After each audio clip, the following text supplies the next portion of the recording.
From the Coliseum in Richfield, Ohio, the Cleveland Cavaliers host the Atlanta Hawks.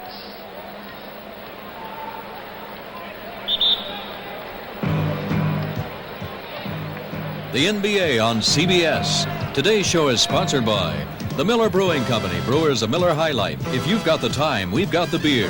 All the new 1978 Chevrolets, now at your Chevy dealers everywhere. And by Alcoa, the producer of energy-saving aluminum.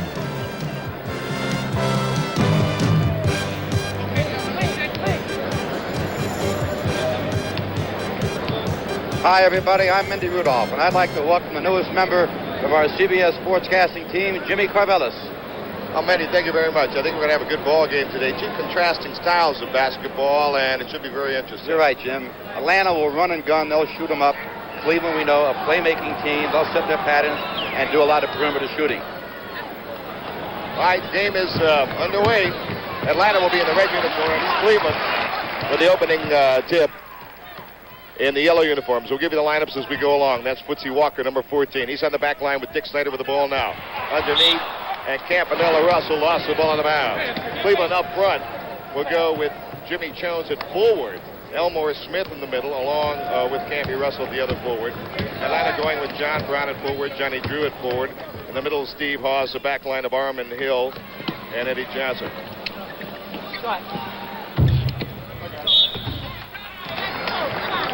That's a new lineup out there for Coach Bill Fish of the Cleveland Cavaliers, Jimmy. Jimmy Jones, as we all know, was playing center. He's got him at the power forward now, and it's a brand new role for Jimmy. I spoke to him before the game. He's not totally comfortable with it yet, but he's got a lot of confidence. Elmore Smith behind him. All right, here's Elmore Smith, and Atlanta with the basketball. Armand Hill, he's played great the last couple of games for Atlanta. No score yet. Long release. Campy Russell, he can do it. That was Johnny Drew with the rebound. Here come the Hawks on the attack. Armand Hill a miss. Campy Russell.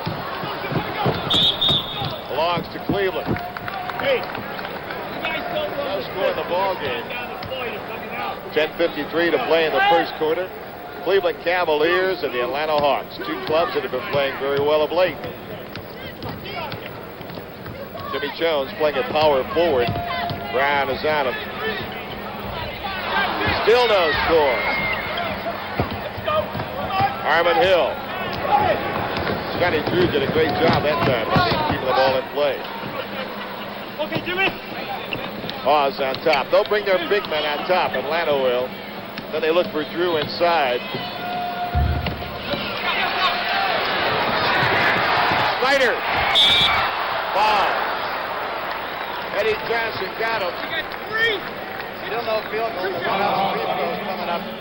That ball's a little slippery right now, Jimmy, like the weather outside, a little icy. Now we've got a minute 42, and Dick Snyder will try to score the game's first point. A little surprising, Manny, that Snyder's starting in place of Walt Frazier. They had a practice called yesterday. They had 10 inches of snow on Friday. Walt Frazier did not make the practice. Bill Fitch was rather unhappy with that. And in speaking with him before the game, we learned that it was possible that Frazier would not start. There we go, the game's first point. Took a minute 42. And the Cavaliers on top 1-0. That's Johnson on the right side. Inside, Armand Hill. Great pass, Drew. Johnny Drew in the game's first field goal, and the Hawks lead 2-1. The Hawks won last night. They beat the Indiana Pacers by 11 in Atlanta. Watch Footsie Walker. Jones lost it off his foot. The referee down there is Tommy Nunez. Lee Jones is the other official. Armand Hill. Great player from Princeton. Hawes from 15, and the Hawks have gone up 4-1. Oh, Smith got burned that time, tried to overplay the pass. Steve Hawes drew it, went to the hoop with a jump shot.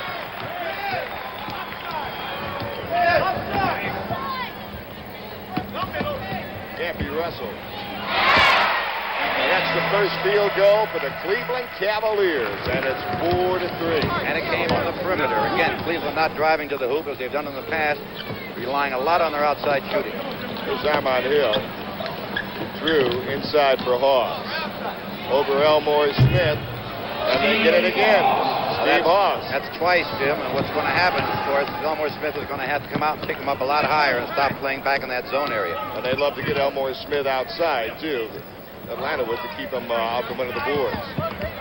As Jones, Snyder, Elmore Smith, nice hook shot. Elmore Smith.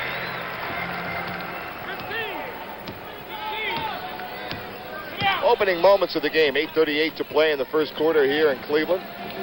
Cavaliers and the Hawks. Armand Hill. Hawes. There's the Elmore Smith block this time. Nice save by Johnson into Hawes. Looking for John Brown inside. Hawes goes, the whistle before the shot. 24-second violation. Good defense, Mendy, by Cleveland that time. The Hawks were unaware that the clock didn't reset, and in so doing ran off the violations. All right, Scooby Brown now yelling some instructions. Armand Hill drew the foul.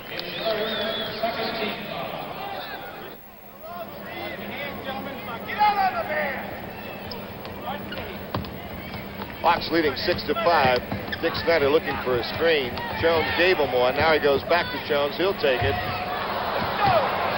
John Brown with the basketball. Here come the Hawks with Armand Hill. They lead 6-5, 7:54 to play in the first quarter.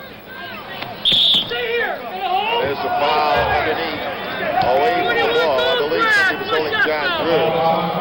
Campy Russell was holding John Drew, and Mendy Drew is just so hard to handle because he moves without the ball. You got to slow him up. You got to stay on top of him because he's a great jumper, a great leaper, and he gets through. Look at this shot. Woo! Eddie Johnson, a great move. He beat Snyder with a great first step. And now the Hawks have gone up 8-5. And the Hawks, although they played, this is their 5th game in 6 days, Mendy, they have really come out here and they lead 8-5.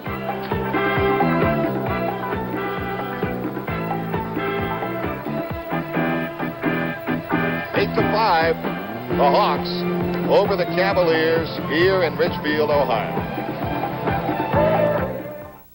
See what's new today. Introducing the 3rd generation Monte Carlo. The 3rd generation of a highly successful personal luxury car. Its highly original styling opens new dimensions in affordable luxury and in comfort. With more rear seat headroom, legroom, and hip room than last year's Monte Carlo. The 3rd generation Monte Carlo. Drive it and put a little distance between yourself and the crowd.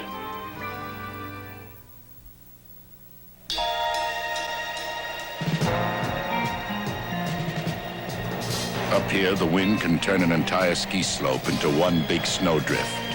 But you've got the horsepower and the know-how to take the mountain away from the storm and give it back to the skiers. And now comes Miller time. Time to head for the best tasting beer you can find. Miller High Life, America's quality beer since 1855. If you got the time, we've got the beer. Miller beer. Miller tastes too good to hurry through. When it's time to relax, one beer stands clear. Beer after beer. If you got the time, we've got the beer. Miller beer.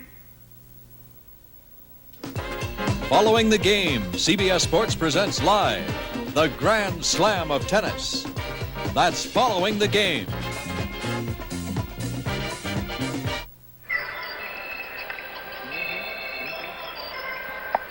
The Atlanta Hawks over the Cleveland Cavaliers, 8-5 here at Richfield, Ohio. Jim Carvelos together with Mendy Rudolph. Mendy, this Atlanta Hawk club, really a surprising club. Not many people expected this team to win 21 games at this point in the season. Here come the Cavaliers now. They've got Jones out at forward. That's Campy Russell. Now he's into Jones. A little lower this time. Jones, as you see, missing the shot. Elmore Smith, a good effort. Elmore Smith, their second field goal, and now the Hawks lead is only 1. Elmore Smith was blocked out by 3 Atlanta Hawks. He jumped over everybody with a tremendous reach, Jimmy, and took the rebound. Oz inside to John Drew. This is what they like to do, and that's why they like to do it, because Mr. Drew is a tough one-on-one player. It's 10-7 Atlanta. Mendy. And Campy Russell's going to have some help in there, because he's an awful tough player, John Drew that is, to play one-on-one. They're going to have to double team him. Drew playing Campy on the other end, and the basket will go. The basket is good, and the foul's going to be on John Brown. Again, Brown switching off to pick up Drew, who got away from Campy Russell. So we take a look now. Campy Russell will throw the pick against John Drew, and John Brown will come in picking up. You look at the perfect pick and roll at that point. Got hit on the arm. Chance for the three-point play. And a chance to tie, and there she is. 10-10 basketball game. Atlanta Hawks in red, if you're just tuning in. The Cleveland Cavaliers, a homestanding club in their gold uniforms. 6:50 to play in the first quarter. Snyder with Eddie Johnson, who's quick. Good play by Snyder. Good defensive play. Quincy Walker pushing it forward. Cleveland would like to run more. Snyder from 20. Dick Snyder, and the Cavaliers lead 12-10. 6:28 to play first quarter. Armand Hill. John Brown on top. Johnson. John Drew forced that shot up. Campanella Russell, a long release. Snyder saves it, and now they say he went over the line. Just nipped that line. On that last play down there on the Atlanta end, Dick Snyder did a good job of double-teaming John Drew, which is what I said earlier. They're going to have to double-team him to give Campy Russell some help. He blocked the shot. John Drew, of course, missed it. 12-10, the Cavaliers lead. The Hawks with a chance to tie. Eddie Johnson.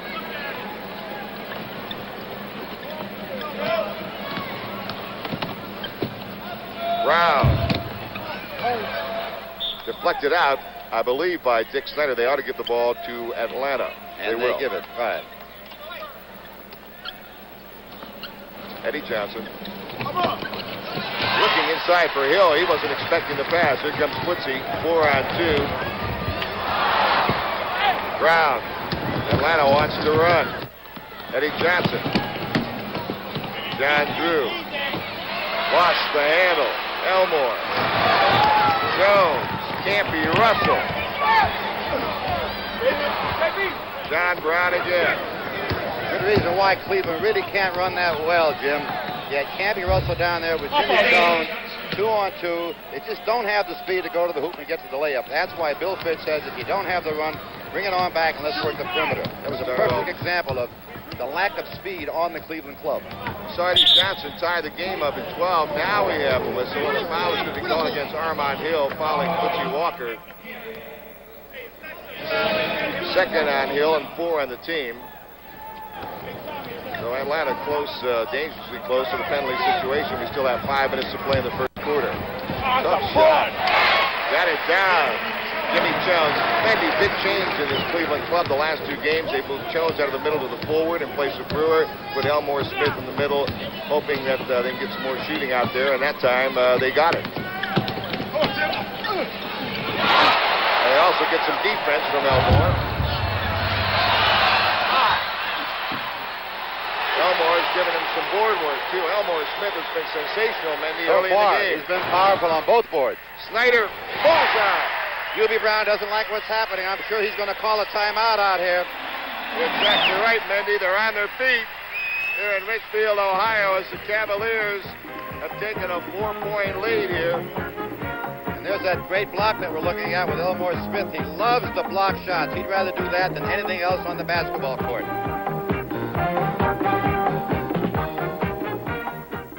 Alcoa can't wait. We must transmit the power to our homes and factories. We gotta make the highway safe for folks like you and me. Our cars should be lighter for the most from every mile. We must clean up, recycle, and make the whole world smile. We can't wait for tomorrow. Alcoa can't wait. We are helping our community and all communities by recycling junked automobiles in our melting process.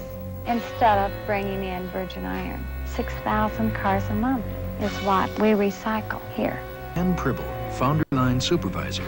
This is who we are and what we do at General Motors. We make quality castings, car parts, GM parts. We can remelt scrap pieces and still get the quality that we're after. Quality to me is what we're here for. It's important that we run quality castings here. It's a must. If you're really interested in staying here, you cannot do enough for the place. That's the way I feel. The people have so much pride. General Motors has been good to them too. General Motors, people building transportation to serve people. Next Saturday at 5 p.m. Eastern, CBS Sports Spectacular presents the second annual Hollywood Stunt Competition, with 8 of Hollywood's finest stuntmen competing. That's next Saturday at 5 p.m. Eastern on the CBS Sports Spectacular.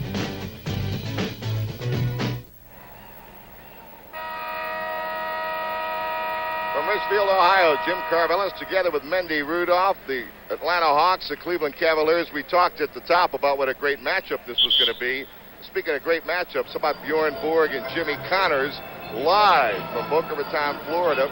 Pat Summerall and Tony Trabert right after this basketball game. Well, I saw that match a couple of weeks ago, Jim, and I'll tell you, those two guys can play tennis. They can really play it, and it's really a great thing to watch. Jimmy Connors always on the attack, Bjorn Borg returning. I don't know how they do it sometimes. You know, they may be the great matchup in sports today. Before we had Frazier and Ali in boxing, it may be Connors and Borg now in tennis.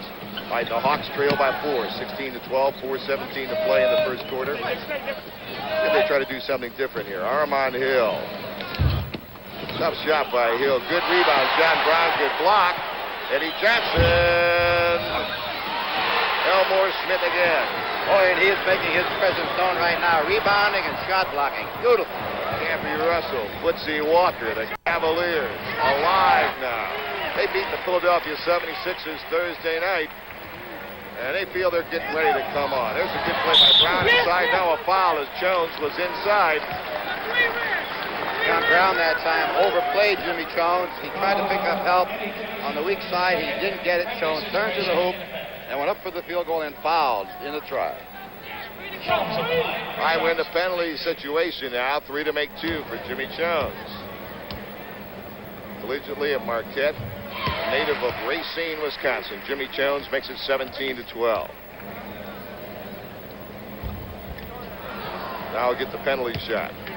3:45 to play first quarter here in Cleveland. 17-12. The Cavs by 5 over the Hawks.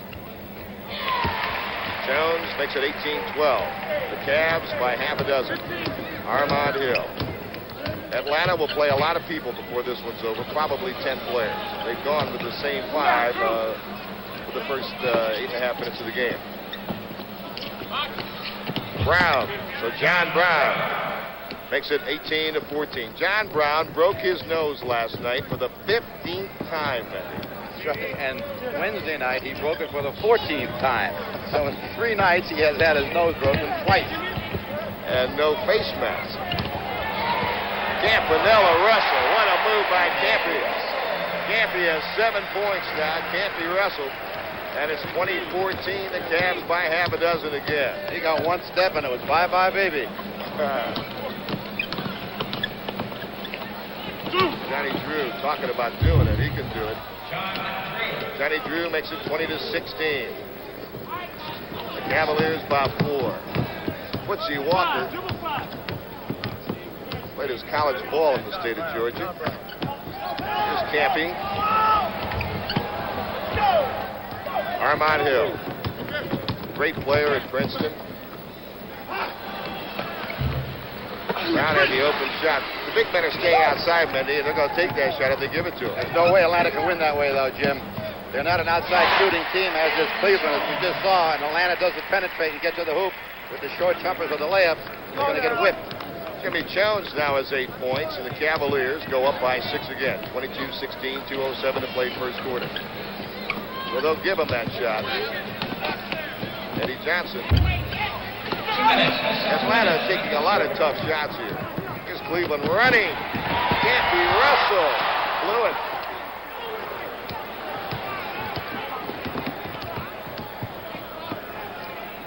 You have to really compliment the Cleveland defense. As we say that, backdoor running free, Mr. Drew. That's exactly what they need. Down inside, hitting to the hoop, moving without the ball, and get the shots up close. Cavs by 4. Quincy Walker. What a tough shot by Walker. John Brown the rebound. Armand Hill almost traveled with the basketball. Wide open is Johnson. Eddie Johnson. He's looking pretty good for a rookie. The rookie from Auburn, and it's 22-20 now. The Hawks are within 2, and Mr. Johnson has 6 points. Tree Rollins is on the bench. You'll see him for the Atlanta Hawks before it's over. He's a second cousin to Eddie Johnson, so it's a family affair here in Atlanta. Speaking of Mr. Johnson, here he comes. Atlanta, chance to tie, whistle blows. He was fouled before the shot. Now we got some substitutions, maybe. We've got wholesale substitutions. We have 4 new players on the court coming in for Atlanta, which we'll try to identify for you. All right, see Tom McMillan out there. Tree Rollins is in there. Ollie Johnson is in there. And the oldest rookie in the league right now, Jim. Charlie Chris, number 14. Watch him go with the ball and without the ball. He'll light him up for it. They leave Eddie Johnson in the game. He's the only starter remaining. Tommy McMillan. And Elmore Smith with another rebound. With 42 seconds to play in the first quarter, and the Hawks trailing the Cavaliers by 2. Walt Frazier in the game now, number 11. Elmore Smith. What a game Elmore Smith is having. And it's 24-20, the Cavaliers by 4. We have 25 seconds to play in the first quarter. Let's watch Mr. Chris now. He's 5'8". And he is quick. Austin Carr is in there for the Cavaliers, number 34, Eddie Johnson. Good rebound by Jimmy Jones. Cleveland's going to have to hustle. They only got 8 seconds left. Frazier will get a good shot from Austin Carr. Tree Rollins, the length of the court. And that is the end of the first quarter here in Richfield, Ohio. A good first quarter with the Cavaliers leading the Atlanta Hawks 24-20.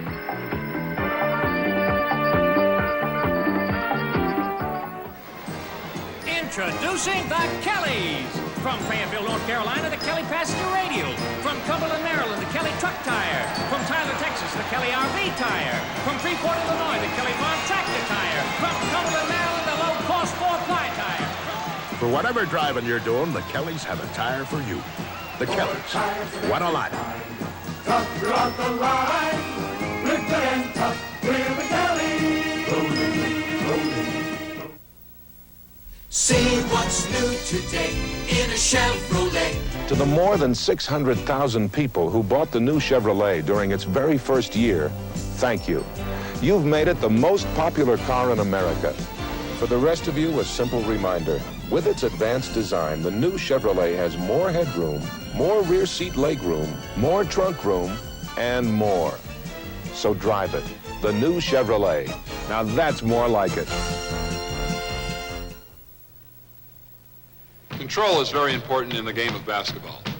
And control is vital in the game of life, especially when you're dealing with high blood pressure. Right now, I'm having my blood pressure checked. That's the only way to tell if it's high. If it is high, I'll follow my doctor's advice to control it. It's normal, Tom. Good.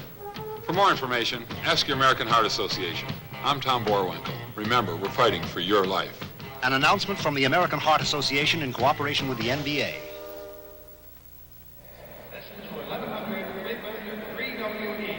The preceding announcement was brought to you as a public service by the National Basketball Association.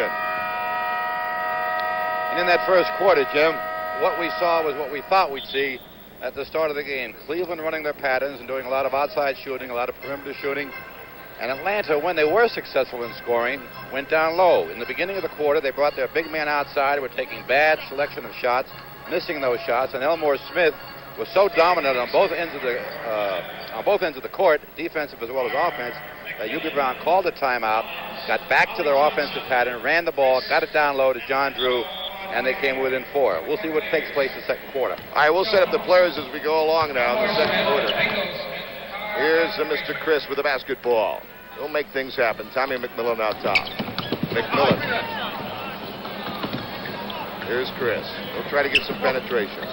Trying to get a pick from Tree Rollins. Now back to the tree on the give and go, and Rollins and Mr. Smith has the ball. Elmore Smith and Bingo Smith is now in the game. He's talking about great shooters. Don't give him any room.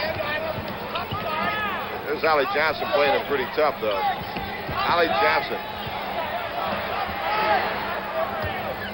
Austin Carr. Elmore Smith with Tree Rollins. A couple of guys that can block shots.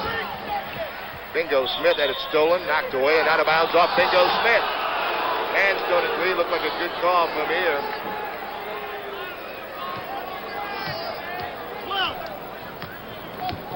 I think it was a good call, Jim. It went right off his foot. No complaint. Claude Terry made the play, number 12. It's 24-20, the Cavaliers by 4. Here's Chris. He's traveling with a basketball. Now, in the first quarter, we saw John Brown with that open 18-foot shot that they were giving him. They won't give the same shot to Tom McMillan. No, he can shoot from outside. That's right. McMillan will get that down, so they're going to have to come out and play him. And that may loosen things up inside for Orlando, Mendy. We'll wait and see. Here's Walt Frazier. What a shot by Walt Frazier. Walt Frazier taking the advantage of the height over Charlie Chris, and Walt Frazier might even take him down low post. They may have to switch on the, no way Chris is going to guard Frazier. Charlie Chris, Austin Carr's on him. Here's Ollie Johnson. Standing jumper. Ollie. That's a tough shot. That's the thing Atlanta can't do. They got to go to the hoop. All right, here's Frazier again. Rebound by Tom McMillan. Charlie Chris. So fast, he outran the pass. McMillan. Terry. And over the top, that was Tree Rollins. He had bad position, tried to go over the top. It's hard to get 7-2 players to learn position because they've never had to get position being 7-2. But when you get with these guys in the pro game, you better learn. Or they'll get you on that foul all the time, right, Mendy? A little battle now going on inside between Jimmy Jones and Rollins. Rollins made a great block on Walt Frazier. Here comes Terry with a basketball. 26-20, the Hawks trail the Cavs by 4. Here's McMillan, that's what we mean. Tommy McMillan can shoot that basketball, and it's 26-22 now, the Cavs by 4. McMillan, a great All-American from Maryland. Rhodes Scholar. There's Bingo Smith. What a rebound by Tree Rollins. And here comes Charlie Chris trying to make things happen for the Hawks. Here's McMillan again. Tommy McMillan. You called it, Jimmy. Jones is going to have to come out and pick him up a lot higher because he'll take that shot all day. All right, here's Frazier working on Terry. Great move by Walt. Clyde did his number on Mr. Terry that time, and it's 28-24 now. The Hawks trail the Cavs by 4 points for Walt Frazier.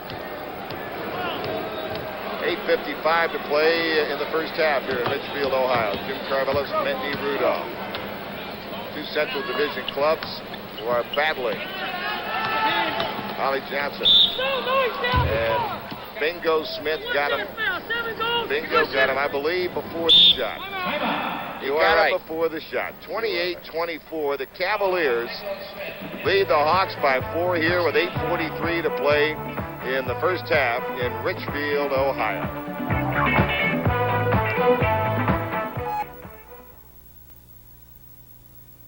You're the Pepsi generation. I never won anything before. Man, it's always the first time. Come and have a Pepsi day. Come on and make this day a celebration. Come on and join the Pepsi generation. Come on and have a Pepsi day.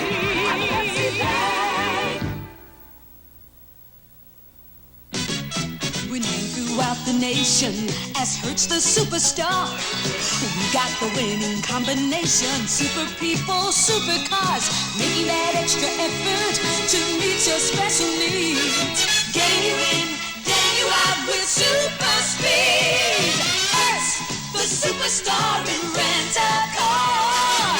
Hertz, the superstar in rent-a-car. You know it. All across. People know our brand. You can trust AC.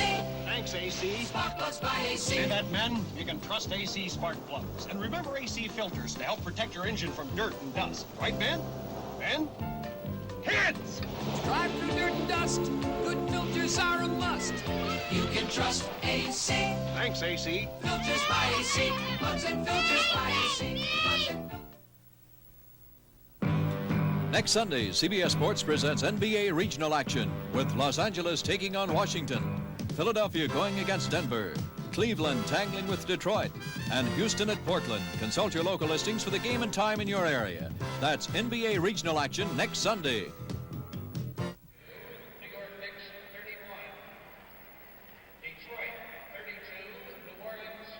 For a report on the New York Knicks Denver Nuggets game, let's go to Brent Musburger and Keith Erickson in Denver. Welcome to the fans who just joined us here in Denver. The Nuggets lead the New York Knicks 39-35. The Knicks have the ball. They are blue. Knight. Now that's the second time in a row that that's happened. The Knicks have come down the floor and had the ball on one side of the floor, and they've left a man wide open on the other side for an easy jump shot. Lonnie Shelton the time before, and Toby Knight that time. I don't think that's part of Denver's defensive game plan here. 4 rookies on the floor for the Nuggets right now. You're watching one of them, Tommy Lagarde of North Carolina, a rookie for the Knicks, Glenn Gondrzek. You're watching some of the bright young talent in the NBA right now. Ray Williams, the rookie from Minnesota. Calvin with control, dribbles out of trouble. 9:40 to go in the first half. Foul by Williams. 9:39 to go in the first half. Denver leads the New York Knicks 39-37.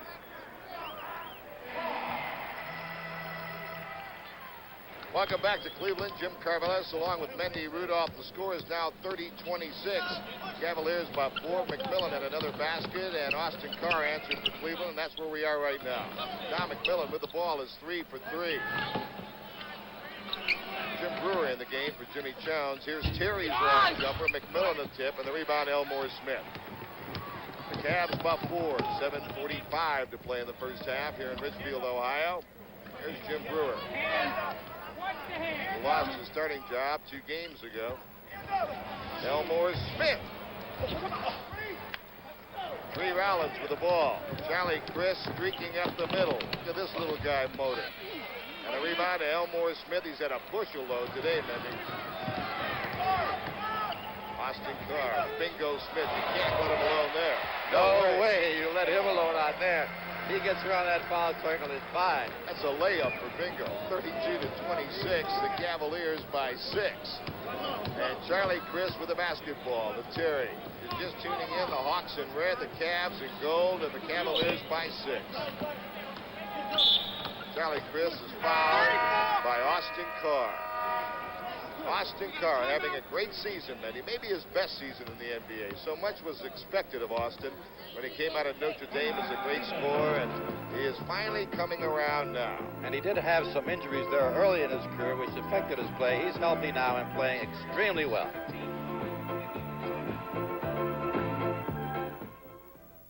These 1,700 one-gallon gas cans reach up to the highest suspension bridge in the world, demonstrating just one advantage of the new Chevy Chevette. If the car you drive now has an average EPA combined city highway mileage estimate of 17 miles to a gallon of gas, and you switch to a Chevy Chevette with its higher mileage, you might save up to this much gas, as much as 1,700 gallons over 5 years of normal driving. 1,700 gallons, enough to reach from the bottom of Royal Gorge to the bridge above and then some.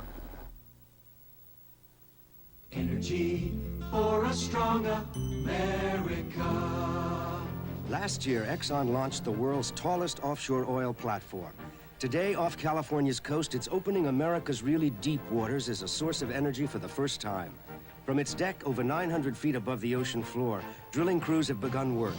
And soon, 28 wells here will be producing oil and gas where none could be produced before. A new source of energy for a strong America.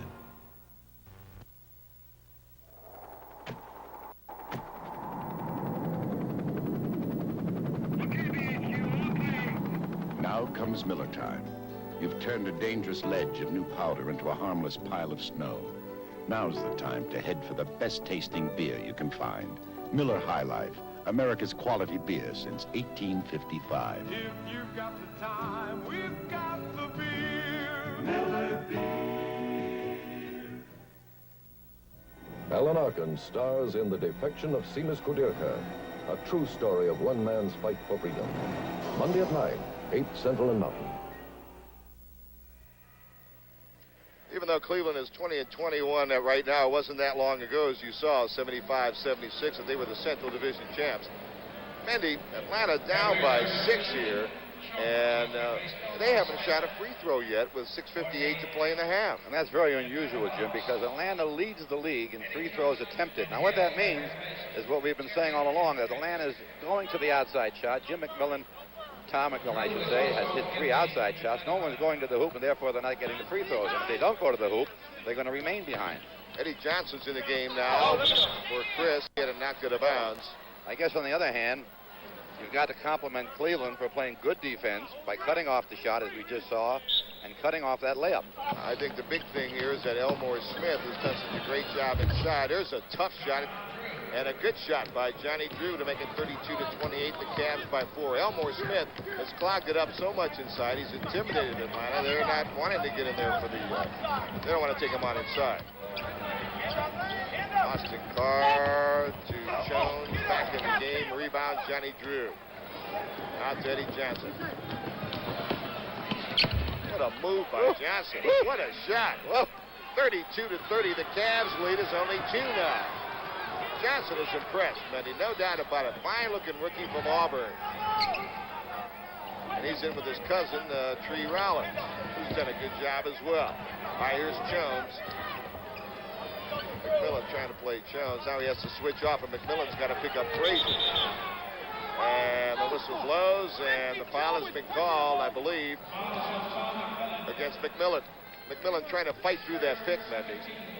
A little too aggressive, and there was a good example of the Cleveland offense. They run that clock way down. Therefore, they're the lowest scoring team in the NBA, get off the least number of shots, and that's the reason why. They just keep running the 24-second clock down and take bad shots sometimes. There's traveling. 2 Atlanta Hawks in the basketball. An ill-advised shot to begin with, and then Atlanta turns it right over again. Armand Hill was on the ball. Drew was with him. That's something you very seldom see. A violation caused by your own player, just pulling him to the ground and causing a walk. 32-30. The Cavs by Drew. Austin Clark. Tommy McMillan with the basketball. Armand Hill.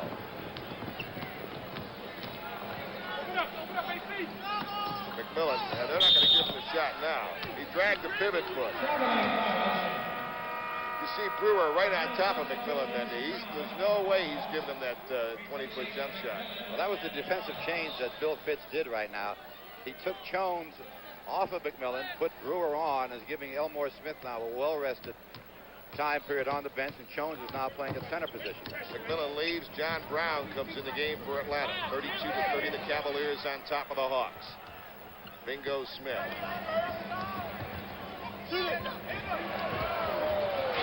Bingo. John Drew trying to double team Walt Frazier. Walt Frazier knew it, knew Bingo Smith was open. A good pass by the number 11 now, who used to wear number 10 and can't wait for Dick Snyder to give up that jersey. There's Drew. What a shot. Drew had almost no room at all on that baseline. 34-32, the Cavaliers by 2. And Johnny Drew now has a dozen points. Walt Frazier against Armand Hill. Wide. But Hill stayed with him nicely. Now to Jones, who would set the pick, back to Frazier. And a foul is going to be called on Hill. Armand Hill thought he'd established position. You know, Manny, that was kind of close. That's a tough call. And Hubie Brown disagrees. There could have been a charging call. Very, very hairline. Well, that might be the toughest call for an official to make. Has he established defensive position or not? I tell you, Lee, there's no place to go, Lee. Moments ago, you saw a shot at Campy Russell. He wants to get back in his game. Traveling. Bingo Smith walking. And now Campy Russell is going to get in the ball game. Bingo Smith leaves. Campy Russell. Great star at Michigan. You probably have heard the story, but I think it's worth repeating. He got the name Campanella because his father was a great Dodger fan, and Roy Campanella was... Who can ever forget that great catcher, right? Oh, good play that time by Campy Russell, defensively on Johnny Drew. Cleveland playing excellent defense right now. They're sagging the middle, blocking off the passing lane, and forcing Atlanta into the shots they really don't want to take. We have 4:18 to play in the half. The Cavaliers by 2. The Hawks trying to tie. Charlie Chris has been contained. Good pass. Austin Carr from Frazier, and a foul on John Brown. It's one of the few times we'll see Cleveland run, and it usually occurs when Footsie Walker's in the game and/or Austin Carr. Now we'll watch this. There's the foul. A good pass off by Frazier, and a good foul, I might add, by John Brown. It was an easy layup. Austin Carr, Macon High School in Washington, D.C. 35-32. Hawes with the rebound to Charlie Chris. To Hawes. Now, see, they'll give him a little room. They'll let him shoot it. Drew missing. And here's Johnson. He's drifted the ball. Here comes Carr. Back to Carr. What a collision. Whoa! No foul on the play. Whoa! No foul, and the ball up and in is 37-32. Boy, it looked from here that Austin Carr got waylaid. Now we have no call. We have the Cavs by 5, 3:33 to play in the first half. Johnson looking for Drew inside. Campy Russell's going to play Drew. Drew, 17 feet. Johnny Drew's got 14 points, and it's 37-34. The Cavaliers' lead is 3. Now here's Chris playing Frazier. Austin Carr. Here comes Charlie Chris. 3-on-3. He has nothing. He slows it up. Johnny Drew free. Smart play by Charlie Chris that time. Attempted the fast break. Saw it wasn't there. Slowed it up. Made sure he had the position. Atlanta wound up with a good shot. Good hitsy play. Atlanta's only one off the pace now. 37-36 Cavaliers. Austin Carr. Tough shot. Carr. Outstanding shot. Hawes was right there, and he beat him. Using his body extremely well in protecting the ball. What he did when he got to the hoop is he turned his hips to Hawes. There was no way he could block the shot. Austin Carr used the board extremely well that time. Now there's a good defensive play by Austin Carr that time as Charlie Chris tried to draw a foul. He had nowhere to go, and the foul was not called. 39-36 Cavs. Like your GM car? Yeah. Want to keep that great GM feeling? We sure do. Then shake hands with Mr. Goodwrench. He's dedicated to improved customer care at more than 6,000 participating GM dealers. You want genuine GM parts. You want your car fixed right, on time. That's what I want too. Caring about your GM car helps keep me in business. Keep that great GM feeling with genuine GM parts. Hi-ho. Your Admiral here to inspect your shipload of values. Ready for inspection, sir, with outstanding values. We're offering this automatic ice maker kit free with selected Admiral side-by-side refrigerators. Roger. No, it's Walter, sir. Roger. And on Admiral television sets that adapt for remote control, the remote control unit is free, a feature that could cost up to $90 on some other brands. A shipload of values you can be proud of, lad. Thank you, sir. Sale ends February 4th at participating Admiral dealers. Fred sent in his tax return yesterday. Now he has to wait for his refund check. And wait, and wait. Harry had plans for his refund money. He went to Beneficial, because Beneficial wants to lend you the full amount of the refund you expect, and more, so you can get going now. If you have plans for your refund money, would you rather wait, like Fred, or go, like Harry? At Beneficial, you're good for more. Next Saturday and Sunday at 4 p.m. Eastern, CBS Sports presents the PGA Tour's Andy Williams San Diego Open, with Tom Watson heading a strong field. That's next Saturday and Sunday at 4 p.m. Eastern.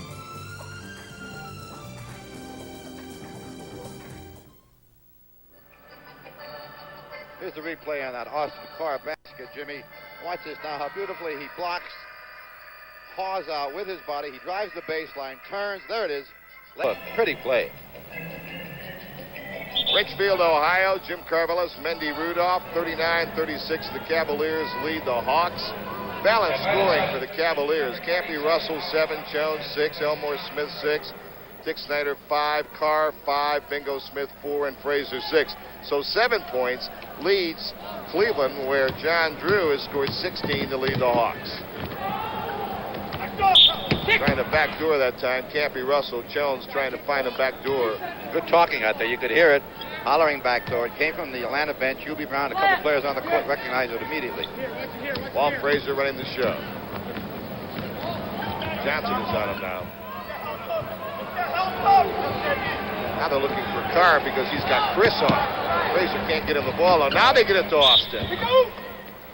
They were looking for that all the time. Charlie Chris at 5'8" on Austin Carr, who's about 6'3", 6'4", trying to take advantage of the mismatch. They finally got it to him. John Brown come over to help out. He has 3 personal fouls.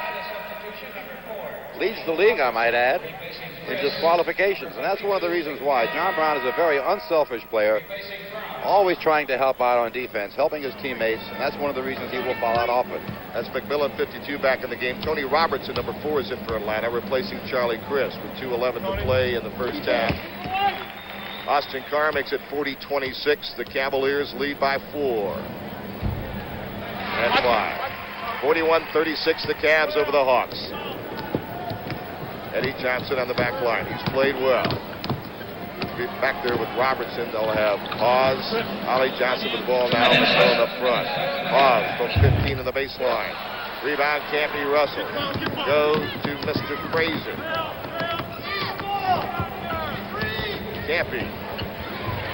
Campy Russell. What a great touch. 43-36. The Cavs now by 7. I believe that's their biggest lead of the game. Cavaliers by 7. 1:35 to play in the half. Ollie Johnson missing, and Clyde with the rebound. Walt Frazier, a native of Atlanta, we might add. Walt Frazier.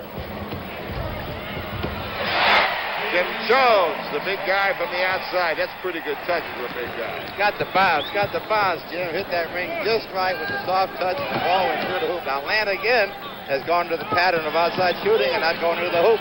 Tom McMillan finally misses the shot. First one he's missed in 4. Clyde with the ball. Cavs by 9, charging. Austin Carr. Good position that time by Tommy McMillan. Watch McMillan now. Established position. That's a tough shot to take, but it's a great defensive play because it cuts off the penetration. And I'll tell you, you really got to be unselfish to do that. Just take that shot because that floor is hard. Ed Johnson back in the game now with the basketball, number 3. He's with Robertson in the back line for the Atlanta Hawks. They trail by 9 with 53 seconds to play in the half. There's Johnny Drew. John Drew's got 18 points now, and it's 45-38. The Cavaliers by 7 with 43 seconds. Campy Russell, the big guy, handles it pretty well. 35 seconds now. See the sign. And the foul's been called on Tree Rollins. And that's the one thing you don't want to do when you're playing defense. You just don't want to get caught up in the air. At that point, Rollins had thought that a shot was coming. He left his feet.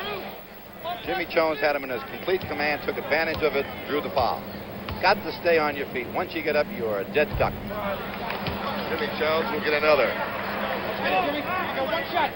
32 seconds to play till the end of the first half. 45-38 Cavs, but still 45-38. Tree Rollins with 29 seconds going to get over to Eddie Johnson. We've got our horse competition coming up at halftime. A couple of Chicagoans. Born and raised in Chicago. Cassie Russell against Mickey Johnson of the Chicago Bulls, and that ought to be something. It's a goodie, I'll tell you. 21 seconds on the Atlanta turnover. Cavaliers trying to get to the 500 mark.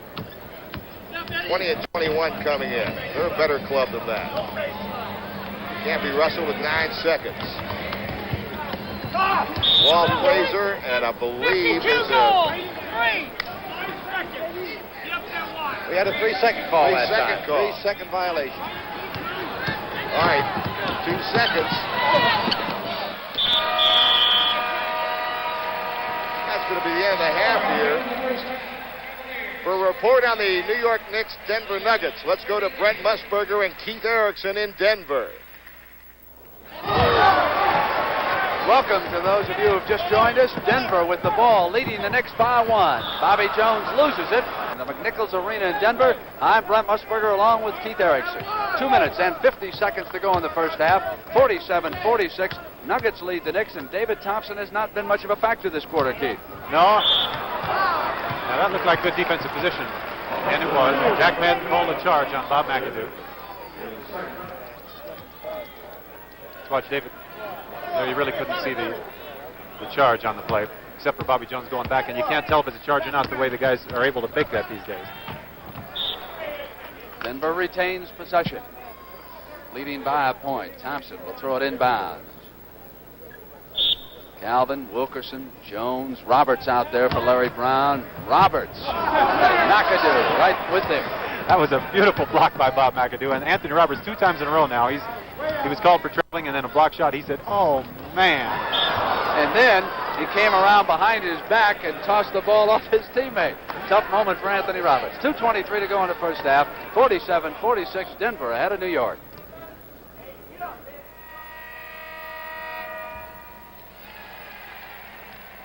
Coming up, more competition in the CBS Horse Tournament when one of our NBA analysts, Cassie Russell, will go up against Chicago Bulls sharpshooter Mickey Johnson.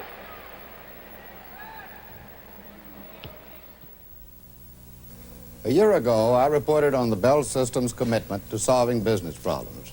We now have teams of problem solvers for every industry symbolized here: transportation, retailing, finance, healthcare, education, and many more, for which we've designed communication systems to answer business problems. We're not just designing a symbol for your industry, we're redesigning the Bell System's marketing approach to serve your needs. If you're planning a business trip, do what more travelers are doing. Call your local Hilton reservation service. We use the unique Hiltron computer, which can tell you lots of things about where you're going, like the fine restaurants at Hilton, major events in town, what teams are playing, the shops right in the hotel, and oh yes, room reservations too. So call Hilton Reservation Service. It's part of Hilton Rainbow Service. Let the Hilton Rainbow brighten your day. Excuse me, sir. I'd like you to try something. Okay. Hold out your hand. Hey, what is that? That's Track 2 shave cream, and that's another brand. Feel any difference? The Track 2 feels heavier. That's because the Track 2 is heavier. It's packed with moisturizers. Moisturizers? They help hold the moisture in your skin so your face feels good after you shave. After I shave? It'll feel soft and moisturized. Great. Wait, what do I do now? Shave. Track 2, heavy with moisturizers. See what's new today. Last spring, 227 specially equipped Chevy Nova police cars were delivered to the Jacksonville, Florida Sheriff's Department. Now, that's a tall order, but no surprise, because law enforcement agencies in 47 states have made Chevy Nova America's best-selling police compact. Now, a lot of the things the police look for in a new car are the same things you'd look for in a new car: reliability, performance, and value. Chevy Nova, a wanted car, now more than ever.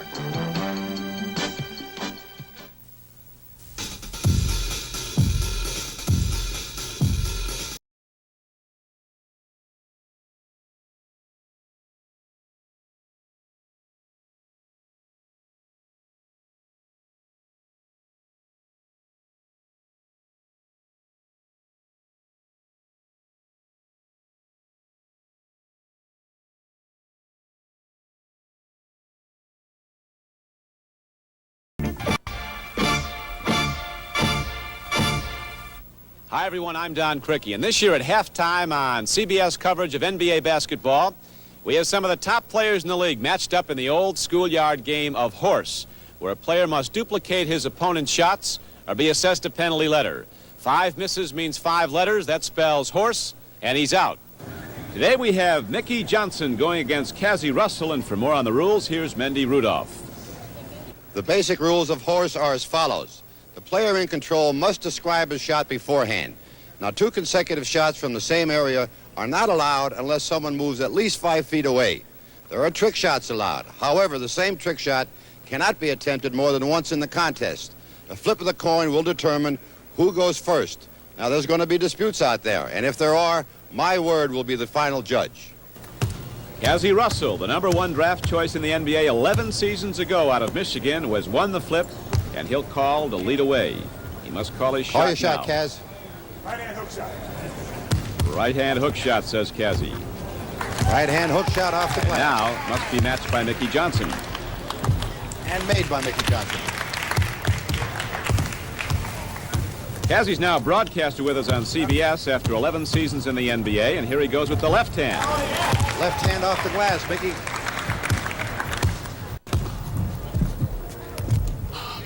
And there's the first letter.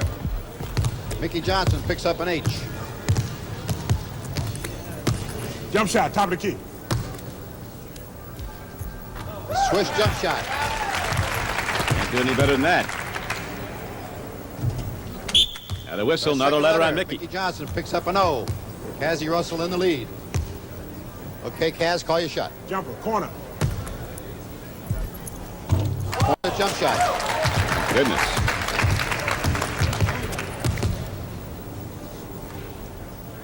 Mickey Johnson elucidates. Jumper. Swisher from the top of the key, Mickey. Cassie's keeping the heat on with that ace jump shot of his. Third another letter whistle, up. another letter on Mickey Johnson. H-O-R. Cassie Russell in the lead. Go, Kaz. Bank is open. Bank shot. A bank shot. Cassie doesn't miss. Got to use the backboard. And Mickey Johnson does it. This guy stays with him. Bank shot. Off the glass. Cassie misses. And makes, rather. We're coming to you from the Omni International Complex in Atlanta. What's going to do, Kaz? Straight in. Straight in. And Mickey Johnson straight in. Straight in. Cassie is really keeping the heat on with that jump shot. Cassie has an eye. Great streak shooter. So Mickey is now one letter from elimination. Cassie with a jumper just will not miss. Mickey Johnson under pressure now. And that's it. Cassie closes them out. So Cassie celebrates with a little slam dunk, and Cassie Russell closes out Mickey Johnson 5 letters to none, and Cassie moves on to the second round of this horse competition. Cassie, you got him quick. I had to get to him before he got warm. You know, young guys get warm. Mickey's a good shooter, and I was just trying to get to him early before he got started. All right, you're a streak shooter, and you had it going today, Cassie. We'll see you in the rounds to come. I hope so, Don. A loser in the first round gets a check for $500. The winner, of course, advances. And next week, you'll be watching Bingo Smith of Cleveland against All-Pro Doug Collins of Philadelphia.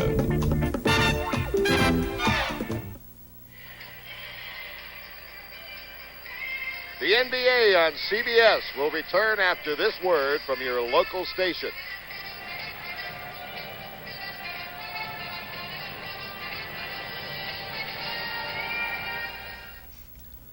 Bob Hope, Alan King, Roy Clark. Just a few of the stars highlighted in the Kraft 75th Anniversary Special, Tuesday night on CBS.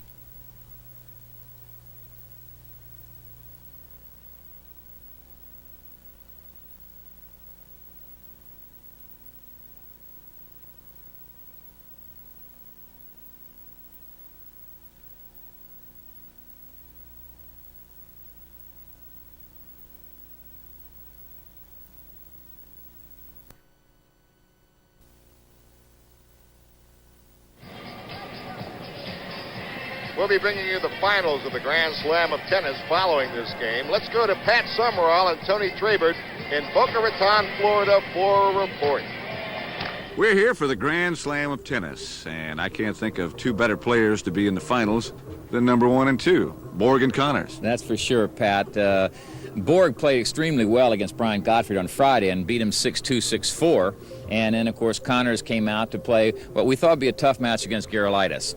And Jimmy Connors against Borg 2 weeks ago at Madison Square Garden was a classic. You hate to call every match you ever see between these two a classic, but that's what we expect. We do. It's going to be close. I think Borg's going to win. Well, let's get to Connors and see how he did away with Vita Scarolitis. Match point. Connors won the first set 6-2. Good rally. You want to see a super finishing shot. Watch this right here. Just inside the sideline, and that is Connors has advanced to the finals of the Grand Slam against Bjorn Borg. And so be with us then right after basketball is over and come back and watch Bjorn Borg against Connors. You pick Borg, don't you? I sure do. At the conclusion of today's game and each of our NBA telecasts during this season, we'll be selecting the Chevrolet Most Valuable Player of the Game.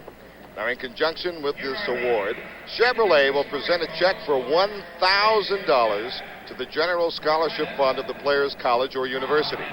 Any student may be eligible to benefit from these scholarship funds. Today's winner will be announced at the end of the telecast. Mendy Rudolph, you and I will be voting for the MVP, and should we disagree, and that's possible, our producer Tom O'Neill will cast the deciding vote. So we'll put it on him, Mendy. Jimmy the Greek is in Denver with Brent Musburger. Let's go to Denver for some inside information on the NBA as we join the Greek's grapevine. Time now to check in with our favorite Greek. And Jimmy, coming up after basketball, the tennis final of the Grand Slam tournament, it's Jimmy Connors and Bjorn Borg again. Who do you favor? No question in my mind, Connors. Now, last year, Borg won this tournament over Jimmy. Slower surface. Doesn't that favor Bjorn? Definitely it does. But Connors is at the top of his game at this moment. Nobody in the country, in the world, is playing better tennis than Mr. Connors at I this am moment. not about to differ with you, Greek. A month ago, you told me George Allen was going to leave Washington, go to Los Angeles. You still holding to that today? George Allen, the next coach of the Rams, in your opinion? Absolutely. No change of card at all. Now, you say Jack Pardee will become the next head coach of Washington, but what about Chicago, Greek? That is wide open. That is wide open. But definitely it will be a person with a low profile, very conservative type of guy, like, for instance, like Bud Carson of Pittsburgh. Now, what about a man by the name of Jake Gatta, who happens to be a coach up in Canada and who was at the World Football League? You picked my number 2 man. You got him right down there on your ready list, but I see an assistant from Denver on that ready list, Stan Jones. That's right. He's got a good chance also. It's going to be, someone low in profile and with a conservative philosophy. And nobody's going to know who it is, not even Hallis, until Finks makes up his mind. What's Chuck Knox tell you about his new job? He went to Siberia. We're shoveling snow, right? Have a nice day. We're at halftime in Richfield, Ohio, and the Cavaliers lead the Atlanta Hawks 45-38. Jim Carvelis together with Mendy Rudolph. We'll be back. We're the Van Arsdales, Tom and Dick. We're identical twins, and we drink identical beers. Light beer from Miller. We love it. The best thing about light beer is it's less filling. Great taste. Less filling. It's got 1/3 less calories than the regular beer. Great taste, Tom. Less filling. And I'm not Tom. You are. I'm Dick. You think you are, but you never were. Light beer from Miller. Everything you always wanted in a beer, and less.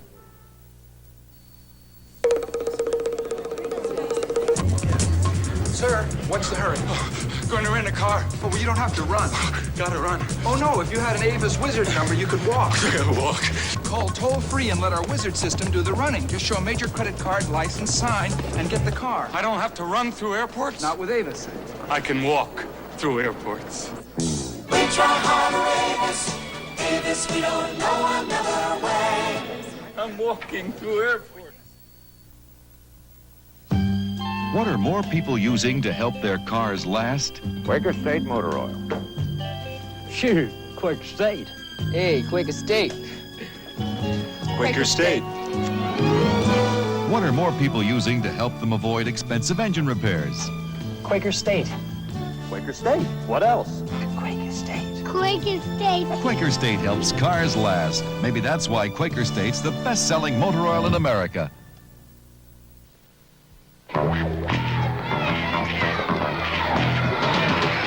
The one-on-one drive to the basket is one of the most exciting plays in pro basketball. I'm John Havlicek, and through United Way-supported Big Sister programs, these young women are experiencing the excitement that comes from a close one-to-one relationship. You're helping to make life fuller for these and thousands of other big and little sisters across the country. Thanks to you, it works for all of us, the United Way. The preceding public service message has been brought to you in cooperation with the National Basketball Association. The NBA on CBS is sponsored by all the new 1978 Chevrolets, now at your Chevy dealers everywhere. The Kellys.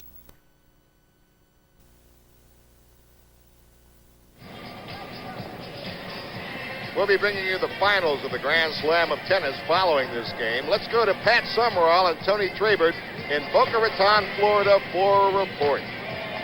We're here for the Grand Slam of tennis, and I can't think of two better players to be in the finals than number 1 and 2, Borg and Connors. That's for sure, Pat.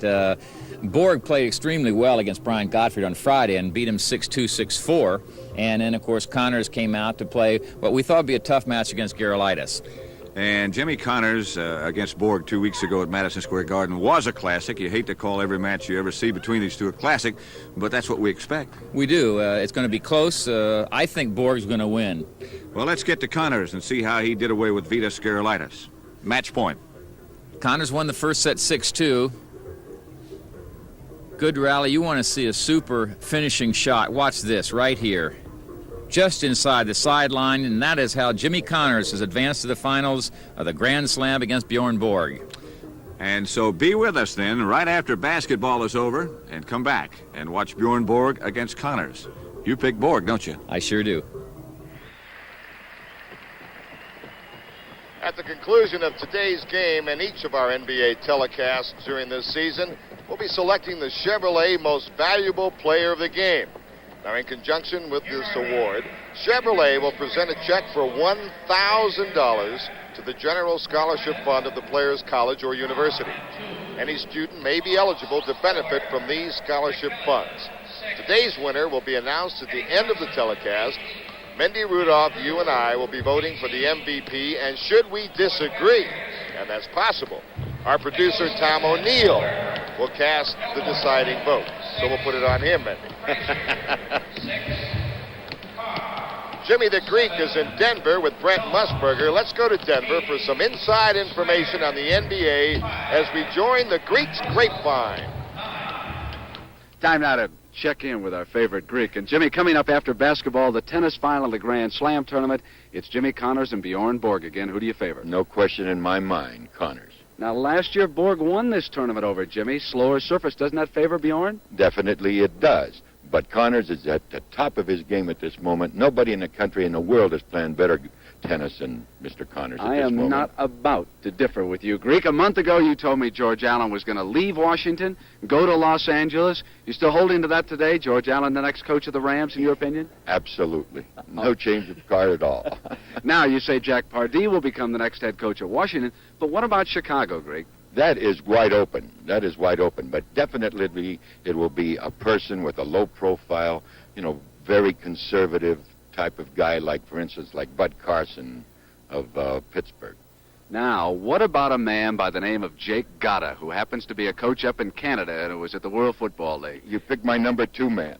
You got him right down there on your ready list, but I see an assistant from Denver on that ready list, Stan Jones. That's right. He's got a good chance also. It's going to be, someone low in profile and with a conservative philosophy. And nobody's going to know who it is, not even Hallis, until Finks makes up his mind. What's Chuck Knox tell you about his new job? He went to Siberia. Where he's shoveling snow, right? Have a nice day.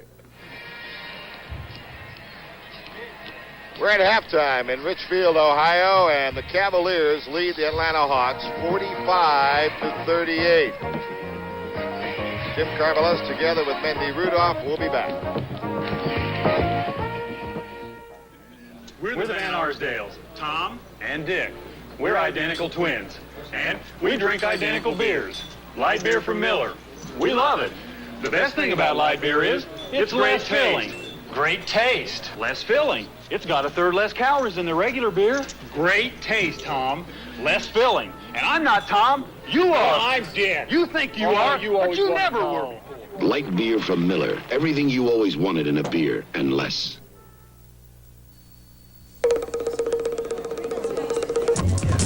Sir, what's the hurry? Going to rent a car. Oh, well, you don't have to run. Gotta run. Oh, no, if you had an Avis Wizard number, you could walk. Walk. Call toll-free and let our Wizard system do the running. Just show a major credit card, license, sign, and get the car. I don't have to run through airports? Not with Avis.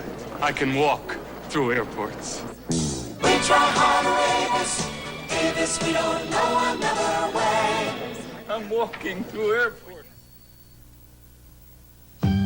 What are more people using to help their cars last? Quaker State Motor Oil. Sure, Quaker State. Hey, Quaker State. Quaker State. What are more people using to help them avoid expensive engine repairs? Quaker State. Quaker State. What else? Quaker State. Quaker State. Quaker State helps cars last. Maybe that's why Quaker State's the best-selling motor oil in America.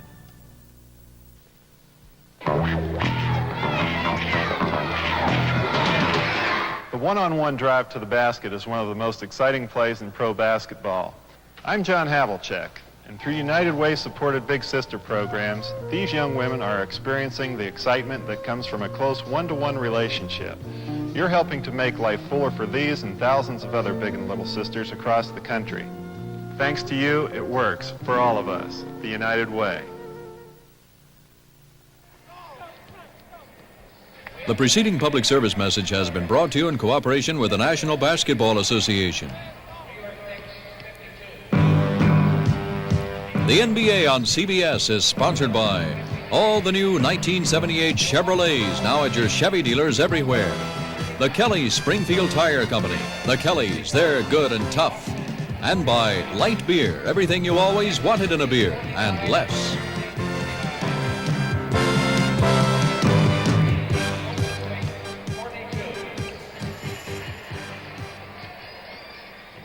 Well, the Cavaliers lead by 7 at halftime. Mendy, there is a shocking first-half statistic. There certainly is, and I can't believe it, but it's here. Atlanta has tried 0 free throws and, of course, converted 0 free throws, whereas Cleveland has 7 for 12, and that's the difference in the scoring right now. But I think we should talk a little bit about Elmore Smith. I don't think there's any doubt. In our opinions, the big key in this game has been Elmore Smith starting at center, intimidating Atlanta early in the game. Atlanta's going to be a shooting club from the outside now. Their percentage of shots has lessened, and I think Elmore intimidated them in the first half. What do you think QB's going to do to counteract that? Well, Elmore has 10 rebounds, leading both clubs right now, and 4 block shots.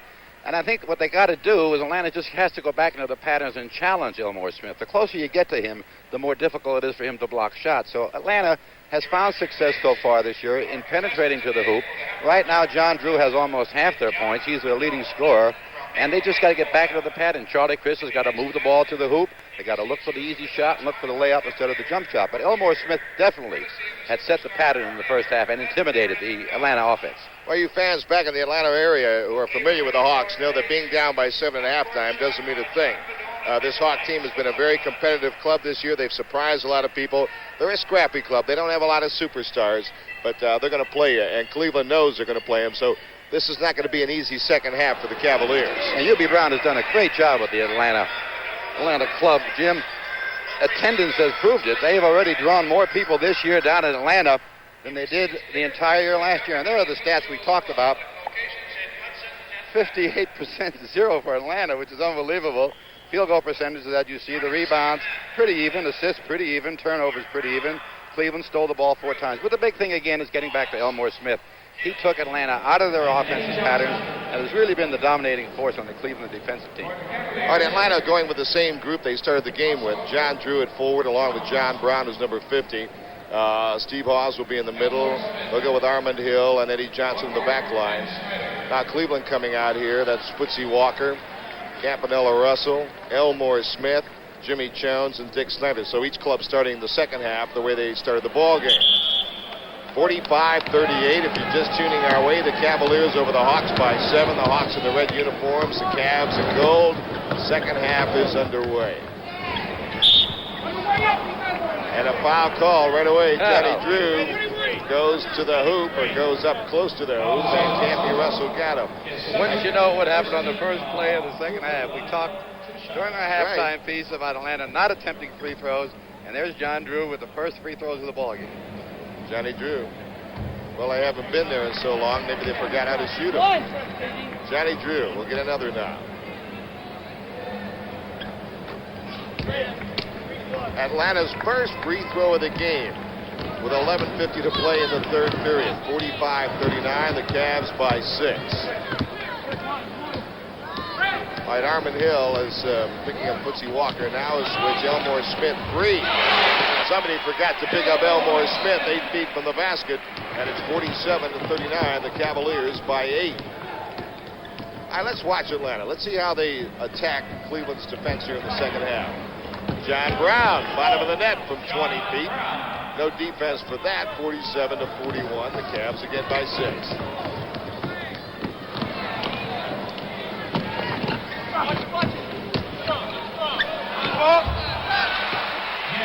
Good work by Jimmy Jones.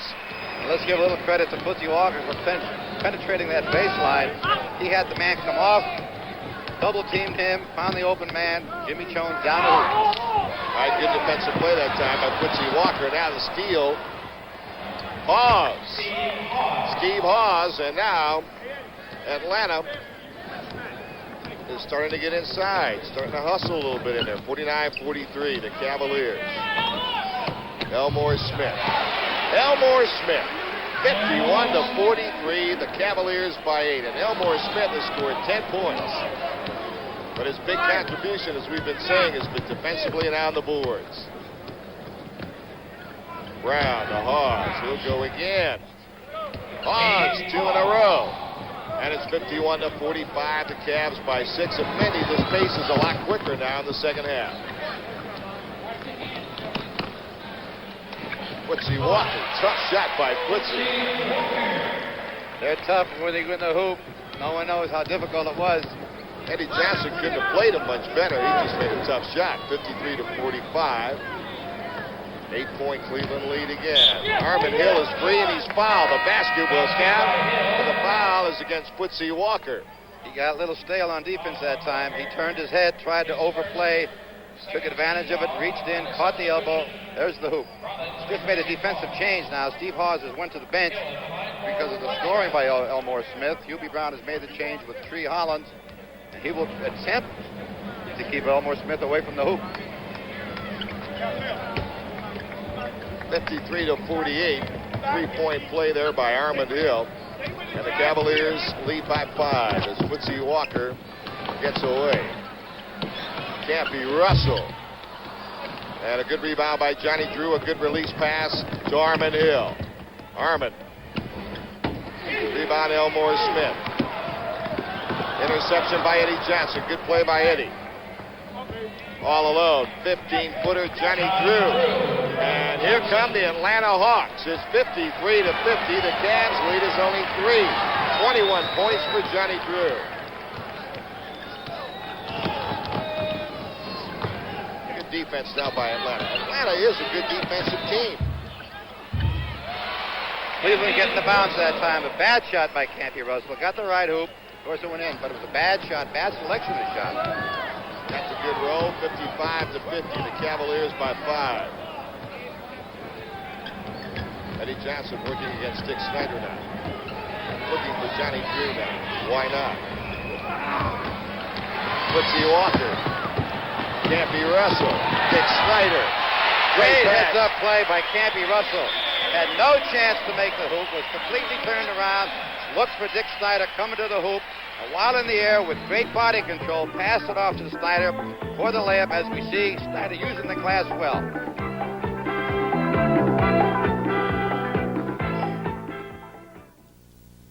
Why are men switching from aerosol hairsprays to Vitalis Super Hold Pump Spray? The pump? Because it doesn't spray any aerosol propellants. The pump? Well, it costs less to use. Save money. It's because the pump is stronger. Can hold longer than the best-selling aerosol. The Pump. Vitalis Super Hold Pump Spray, now with an even finer spray. Why don't you switch from your aerosol to The pump, do, the pump. See what's new today. Chevrolet introduces a new kind of space vehicle, the new size Malibu wagon. It has a new and very convenient two-way hatch gate and an amazing amount of interior space. You can load the new size Malibu with the tailgate down or with it up, and when you finish loading, there's still ample room for family and friends. Chevy's new size Malibu wagon, it's the kind of friend a modern family can use.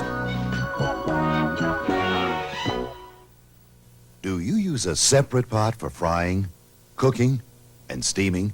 Well, now there's the new Hamilton Beach Dial-A-Pot. It's 3 pots in one. Dial fry and it fries up your favorite foods fast and crunchy. Dial steam and it steams the best vegetables and the most delectable seafood. Dial cook and it cooks up everything from soups that simmer to tasty stews. The new energy-saving Dial-A-Pot. It's 3 pots in one.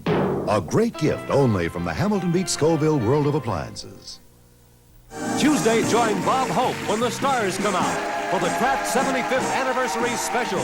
Tuesday at 9:30, 8:30 Central and Mountain Time.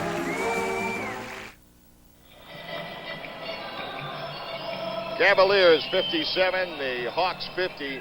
Mandy, we've had a great pace here in the third period.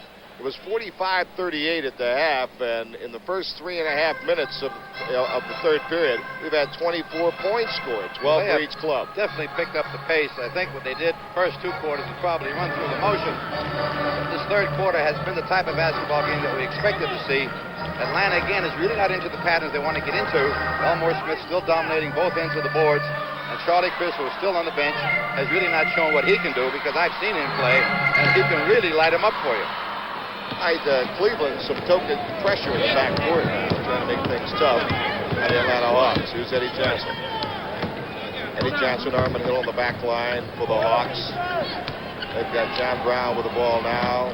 Up front with him, Tree Rollins and Johnny Drew. Johnny Drew. John Brown had it blocked. Good block by Jimmy Jones. Outstanding defensive play by Jones. And the Cavs with a 7-point lead and the basketball with 8:05 to play in the third period. Richfield, Ohio, what a beautiful arena this is. Seats close to 20,000 for basketball. Snyder walk. Dick Snyder walked with the basketball. Jimmy Jones has great defensive position here. Times it beautifully. And that's the art of shot blocking. You just got to leave your feet at the right time to take advantage of that shot. Armin Hill with the basketball.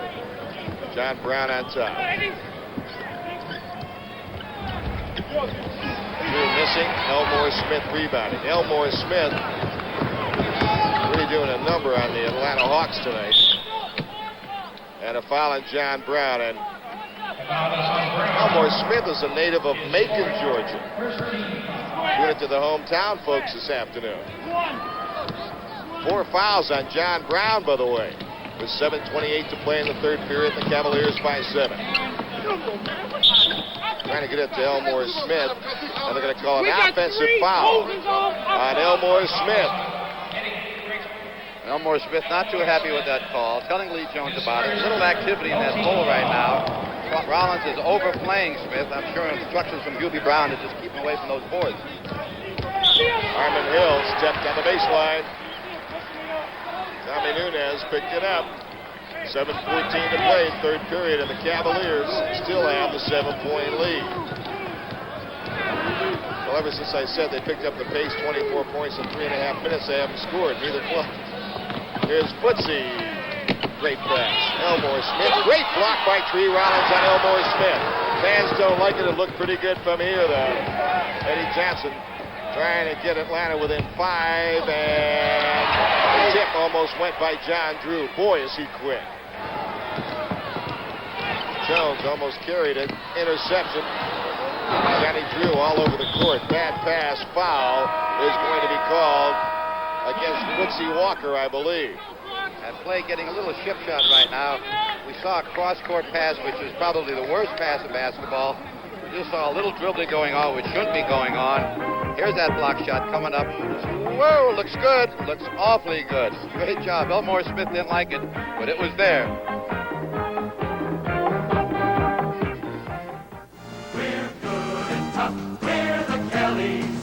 The Kellys have a way to save gasoline from the ground up. A steel-belted radial called the Kelly gas pincher.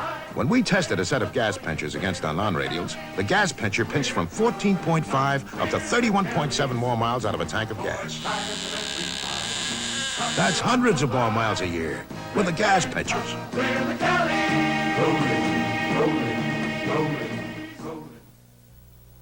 Je m'appelle Boum Boum Chaffrion. Je m'appelle Jacques Plante. Nous sommes tous deux des anciens joueurs de hockey. Et nous buvons la bière light de Miller. Oui, nous buvons light parce qu'elle a un tiers moins de calories que leur bière régulière. Elle est moins rassasiante. Non, nous la buvons parce qu'elle a un goût magnifique. Elle est moins rassasiante. Goût magnifique. Elle est moins rassasiante. Goût magnifique. Sacré bleu. Imbécile. You believe this guy? Tu chavires. Mais t'es un fou. Passe la La bière light de Miller. Tout ce que vous désirez d'une bière, à moins. The Dutch Masters buyers are in France for the international auction of rare African Cameroon tobacco. There are two secrets they must keep to win some of the best leaf for Dutch Masters. The exact leaf they want and the price they'll pay. That's a nice color. When their bid is opened by the French auctioneers, they'll learn if they've won some of the best. Acheteur Dutch Masters. Taste the taste the world competes for in a Dutch Masters Cameroon cigar. There really are masters at Dutch Masters. Next Sunday at 1 p.m. Eastern, Challenge of the Sexes features Canadian sensation Candy Jones and Ken Shelley in a figure skating competition. Cassie Russell goes against All-American Ann Myers in a basketball challenge. Plus, a midget car racing competition. All coming up next Sunday at 1 p.m. Eastern on Challenge of the Sexes.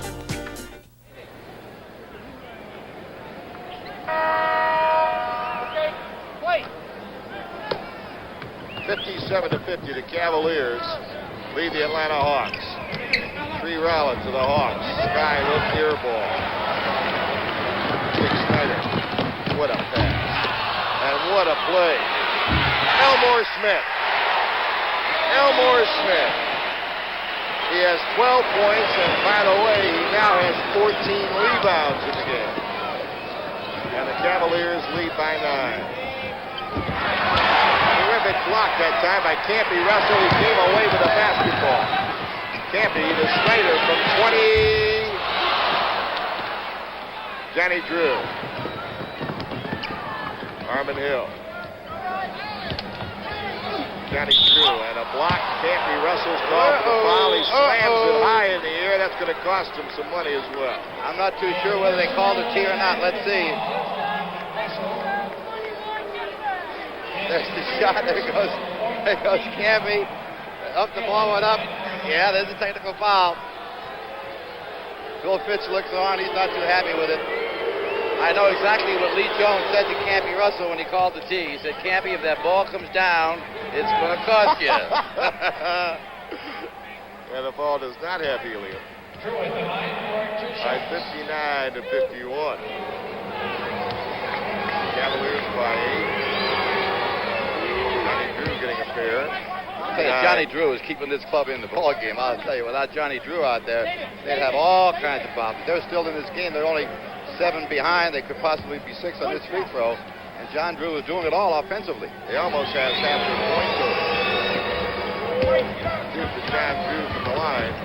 Now we have a 59-53 ball game and pressure from Atlanta. Snyder.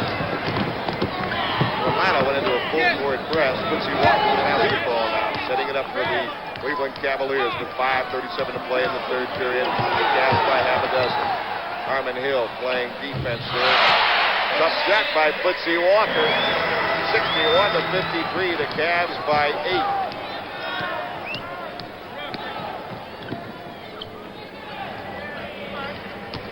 Armin Hill, good penetration. There's Tree Rollins. Terrific effort by the Tree off the offensive board, and Elmore Smith with rebound number 15 throws it away. But that's the one weakness that Elmore Smith has is the outlet pass. He really doesn't have that down pat, a la Wes Unseld. Doesn't have that good hand control to get the ball down court accurately. Tommy McMillan comes in the game now for Atlanta, number 52. Tree Rollins has been replaced. Hawes is back in the game, Steve Hawes. Hawks still going with the back line of Armin Hill and Eddie Johnson. Here's Hawes. Johnny Drew, he wants to take Campy Russell inside. And we'll look at the rebound by Drew. What a great effort by John Drew. Got to hand him credit. That's 26 points now from John Drew. Picked up his own offensive rebounds quickly on hustle and desire. 6-point lead for the Cavaliers. Quincy Walker cannot get inside. Hawes made a good play to knock it away from Elmore Smith. And here comes Eddie Johnson. Fine-looking rookie from Auburn. Good play by Snyder to knock it away. What an effort by Snyder. Blocking foul. And on his way to the basket will be two-shot foul coming for Dick Snyder. And what a great individual effort that was by Mr. Snyder. Good hands, good timing, anticipated the pass, knocked it away. Totally responsible for that play. Now watch this. Snyder tipping the ball, giving himself a little lead dribble. He goes to the hoop. The best thing could have been right there if one of the Atlanta players would have fouled him and possibly picked up a no-shot foul. Now he was going to the free throw line to attempt 2 shots. In that type of a play, I've always looked for when I officiated, Jim, is for the player to hit the player early and pick up no shots at the free throw line. That's the smart thing to do. 62-55. Snyder makes it 53-55. Cleveland over Atlanta now by 8. We have 4:25 to play in the third period. 9 points for Dick Snyder, who started here in place of Walt Frazier this afternoon. We haven't seen Frazier yet in the third period. Armin Hill to McMillan. Now he can shoot it from there. Tommy McMillan, 63-57. McMillan is 4 out of 5 from the field. He now has 8 points. With 4 minutes to play in the third period, the Cavs have a familiar 6-point lead. They've had that the whole game, Andy.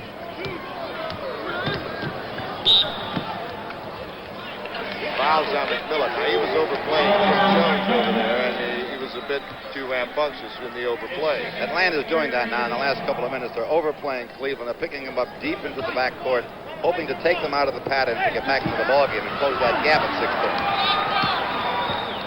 There's Chris in the game, number 14, playing Quincy Walker. That's a pretty good little matchup there. 2 quick guards. Elmore Smith backing Hawes in. Elmore Smith keeping it alive. Finally, McMillan came off with the basketball. The Hawks could get it to 4 with a hoop here. Charlie Chris. Hawes alone. And they do cut it to 4. 63-59. There's that backcourt pressure we talked about. They're picking them up a little better now, causing Cleveland to take them out of their patterns and looking for the bad shot. It's hard to believe that Atlanta is playing their 5th game in 6 days. They've really come on here in the second half. What a shot by Jim Jones. And it weighed a ton too, Mendy, because Atlanta was coming back, and he gives them that 4-point lead. Up there like a brick, it just landed in the net. Right, 6-point lead, 65-59, the Cavaliers. Hawes has some confidence. He's shooting a little bit lately. There's a long release. Snyder. Charlie Chris almost fouled him. 67-59. The Cavs go back up by 8 now with 2:41 to play in the third period. But this went a long way from being over. Tom McMillan on top. Johnny Drew was thinking about it. There's Charlie Chris. Watch McMillan. He'll shoot it. Chris. Long jumper. Charlie Chris. Elmore Smith away from Hawes. Snyder a good release to Campy. And Charlie Chris, the smallest guy on the floor, gets it over. Wide open Johnny Drew. 67-61. And we're back point lead. Again to that 6-point lead. Johnny Drew has scored 27 points. And we still have 14 minutes and 5 seconds to play in this game. Quincy Walker. Right. It's all Hawes last. And Cleveland will get the basketball. Steve Hawes. 67-61. The Cavaliers lead the Atlanta Hawks by 6 points. And we have 1:54 to play in the third period.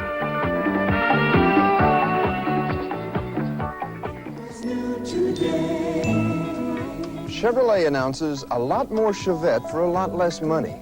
New Chevette standard equipment includes a radio, reclining bucket seats, white-wall tires, console, sports steering wheel, a 1.6-liter engine, 18 new standard features in all, plus a wide hatch, carpeting, front disc brakes, rack and pinion steering, and more. The 78 Chevy Chevette. A lot more car for a lot less money. Well, the weather up here is tough on everything. You kind of feel good that you have a diehard. You need a good battery in the city of Anchorage. In Anchorage, they buy more diehards than any other battery. I think the diehard was probably designed with Anchorage in mind. Yeah, we depend on the diehard. Turns that motor over just fantastic. And so far, Sears diehard battery has been a good battery for me. The diehard, with extra power to start your car when most batteries won't. Turn the key over and it goes, you know now. Sold only at Sears. What are you waiting for? Right now, save $50 on a color TV from Sears. What are you waiting for? It's on sale for just $339.95. You get a super black matrix picture tube for bright, crisp colors, automatic fine-tuning, and a solid-state chassis, all for $339.95.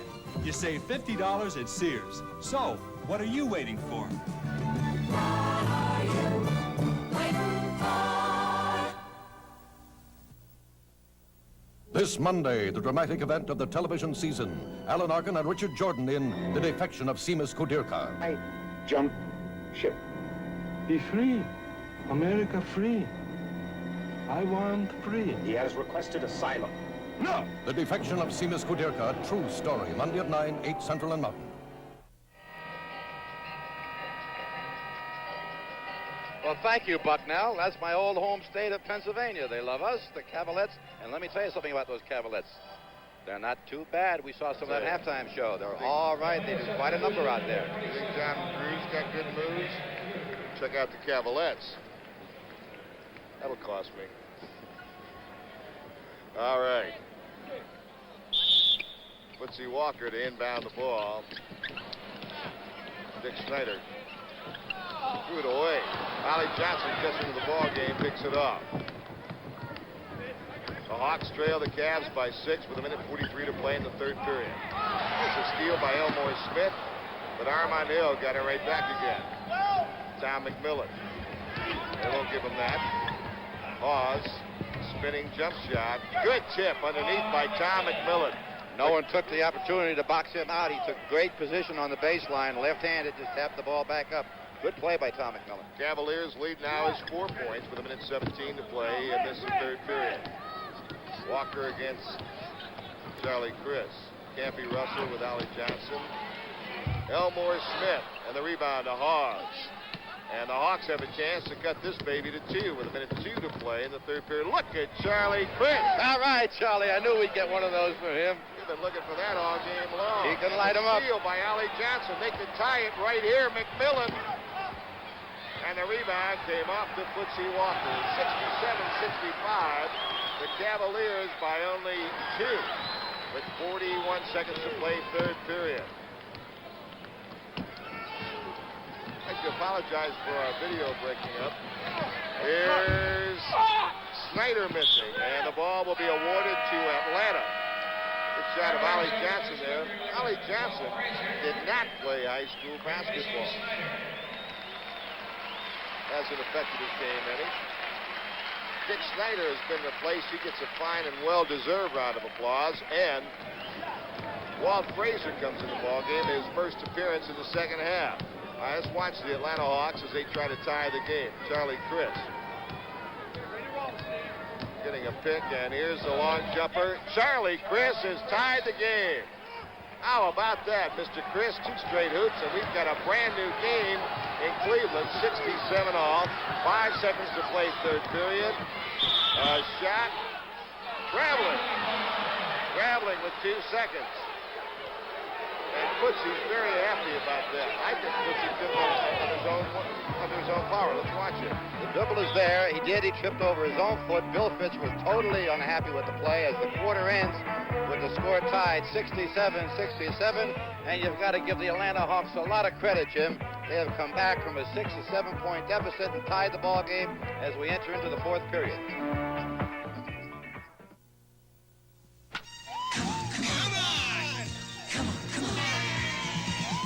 Come on, it is the Pepsi way. Come on, come on, come on and have a Pepsi day. You found a place to celebrate. Pepsi's cold food is great. Come on and have a Pepsi day. You're the Pepsi generation. Have a Pepsi day. The NBA on CBS will continue after this word from your local station. Edith's elderly aunt pays a visit, and it may be permanent, leaving Archie in a stew on All in the Family tonight on CBS.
Call foul on number 9, Butch Beard, is third. And welcome to the fans that have just joined us here in Denver right now. The New York Knicks lead the Denver Nuggets 84-80. I'm Brent Musburger, along with Keith Erickson. Nuggets, of course, are in their home white. The Knicks are in their road blue. And Keith, the Knicks have shown us some team basketball so far under Willis Reed. They've been playing great today. And, it's a credit to this team. Their 8th game on the road. This is their 8th. They've lost 5 in a row. Willis is trying a lot of combinations, and I think these young rookies have really handled themselves extremely well out here. Of course, here's the main shooting man, the forward with the golden touch, Bob McAdoo, who is back. Bobby Wilkerson of the Nuggets is at the line, formerly of Seattle, #1 draft choice out of Indiana. A 2-point Knick lead. 2 minutes and 48 seconds to go in the third.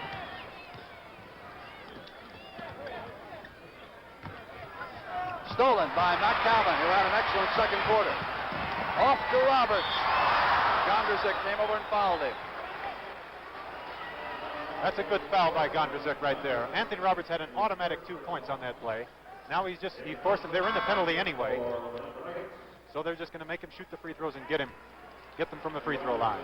Jazz and the Pistons were tied. And here is David Thompson. Those of you who were watching another game at the time missed an incredible dunk by David Thompson, who probably is playing as well as any single player in the league so far this year. You'll see him starting for the Western Conference All-Stars in the NBA All-Star game a week from Sunday from Atlanta. Roberts missed that time for the penalty now, and he can tie it. 2:34 to go in the third. Gondrzick controlled, 84-83. Knicks ahead of the Nuggets. Gondrzick loses control, and the Knicks will pay the price. 85-84. Nuggets with a 1-point lead on the Knick turnover, and they've turned it over now 25 times.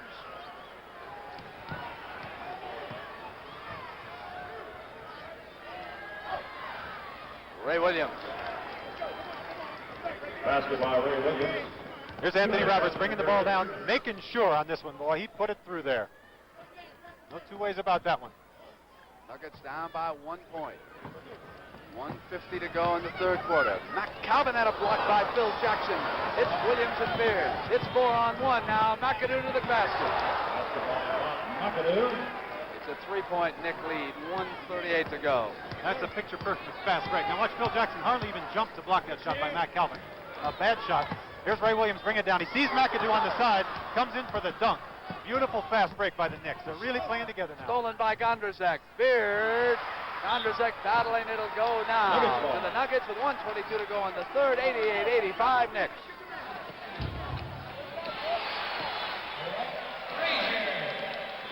Welcome back to Cleveland. This is Jim Carvelis with Mendy Rudolph. This game is really Warming up now, the Cavaliers by 174 to 73. 9:40 to play in the game. McMillan. Here comes Frazier. Jones to Walt Frazier. Good defense, good position that time. McMillan made him take a very tough shot. And the follow is good by Elmore Smith. Elmore Smith timed that rebound beautifully. Steve Hawes did not block him out. He was alone completely into the basket. And while we're away, Atlanta came back and seesawed with the lead on Charlie Chris's abilities. And onto the UB Brown before the ball game. That's where Charlie Chris shines in the fourth quarter. He will take over the offense. Harmon Hill, a fine move. Makes it 76-75. The Cavaliers by a point with 8:57 to play in this ball game. Traveling, Campy Russell dragged the pivot.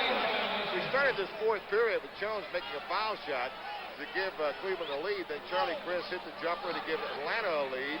Woodsy Walker back to give Cleveland a lead. Charlie Chris again a long jumper to give Atlanta the lead. Then Elmore Smith knocked in a hoop to give Cleveland the lead. Then Ollie Johnson back the other way. Then Frazier gave them the lead that they finally enjoy right now. What a shot! Ollie Johnson. And the Hawks lead by one again.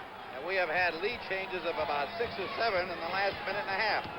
Well, this could turn out to be a barn burner before it's over. The first half was a little slow, but they're playing now. Campy Russell, you know he wants to put it up. Campy Russell, and the Cavaliers have taken the lead at 78 to 77. How sweet it is when you have the soft touch and you get the good roll. 13 for Campy Russell with 8:12 to play in the game, and the Cavs by one. Ollie Johnson outside to Mr. Chris, and now to McMillan. Charlie Chris. He's hit 2 jumpers in the fourth period. He has 8 points. Charlie in the lane with the big boys. Charlie Chris, 79 to 78. And Charlie's come out of nowhere. He's got 10 points, 6 in this fourth period. The Hawks by one. Charlie Chris battling Woodsy Walker now. Walt Frazier. Clyde misses. Elmore Smith, another rebound. A whistle blows. And there's going to be a foul against Elmore Smith. He threw the elbow, according to Tommy Nunez. Bill Fitch standing up, questioning the call, but it was there. That's been going on quite a bit underneath with Elmore Smith just jumping out. All right, here come the Hawks. Harmon Hill. Rebound belongs to Jimmy Jones. Austin Carr now in the game, number 34 for Cleveland. The Cavaliers trail by one.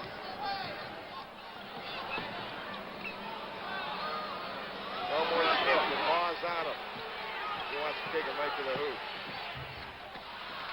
What a rebound by Jimmy Jones. The next rebound tipped out from Hawes to Charlie Chris. Charlie Chris. And a foul is going to be called, I believe, against Tom McMillan. McMillan battling with Jones for that rebound, and McMillan has drawn the foul.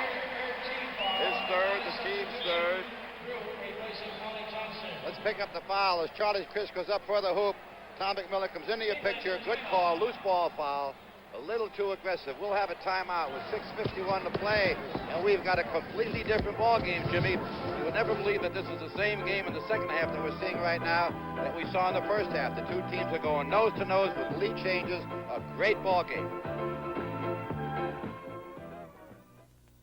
Here's to good friends. Tonight is kind of special. Tomorrow we go back to civilization. And let's have a last night in the wilderness party. I've got just what we need. So tonight.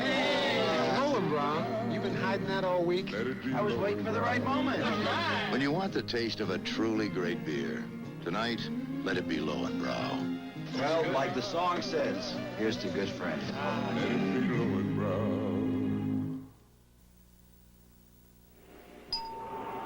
This is the world's most revolutionary telephone switching invention. We call it Super Switcher. It handles 4 times more calls and may save us $1 billion a year. Just imagine that each of these cars is a long-distance call.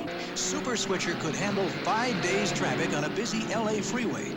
That ought to prevent traffic jams on your long-distance calls. Bell System Technology, keeping your phone system the best in the world. See what's new today in Chevrolet. Chevy's all-new Malibu has all kinds of good news for here and now. Good news about fuel economy. 29 miles per gallon here on the highway, 21 here in the city. It's here and now. There's also good news about room here on the inside, here in the trunk. It's here and now. The all-new Malibu. It's here at your Chevy dealers now.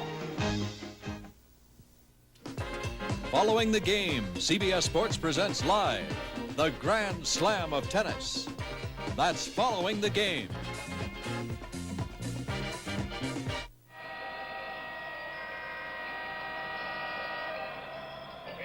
The Atlanta Hawks lead by 79-78. You were talking before we went away about how it's been a different game, especially for these Hawks. The Hawks only scored 38 points in the entire first half. Already in the second half, with almost 7 minutes remaining, they have scored 41 points. And this John is Drew John Drew has given an all-star performance. And talking about all-star performances, on February 5th, we'll do the All-Star game. On the East Coast, Billy Cunningham will coach. The forwards, Julius Irving, the top vote-getter, Larry Keenan, Dave Cowens of Boston, Pete Maravich, and George Gervin. And on the West, coached by Ramsey, will be Rick Barry, Maurice Lucas, Bill Walton, David Thompson, and Paul Westphal of the Phoenix Suns, having a great year. That should be a super contest. It really should be. And it's inside now to Jones. And he scored it, he's fouled. Foul against McMillan. Now Jones is playing the middle now because Elmore Smith went out. Jones gets great position on this play. He gets the pass really deep, overplayed by Steve Hawes, and goes to the hoop. Very, very simple. McMillan came out with a rebound. So Hawes gambled that time, trying to get around in front and steal the ball, and he paid the price. It's now 80-79, Cavaliers by 1. Johnny Drew. Is he through? 81-80.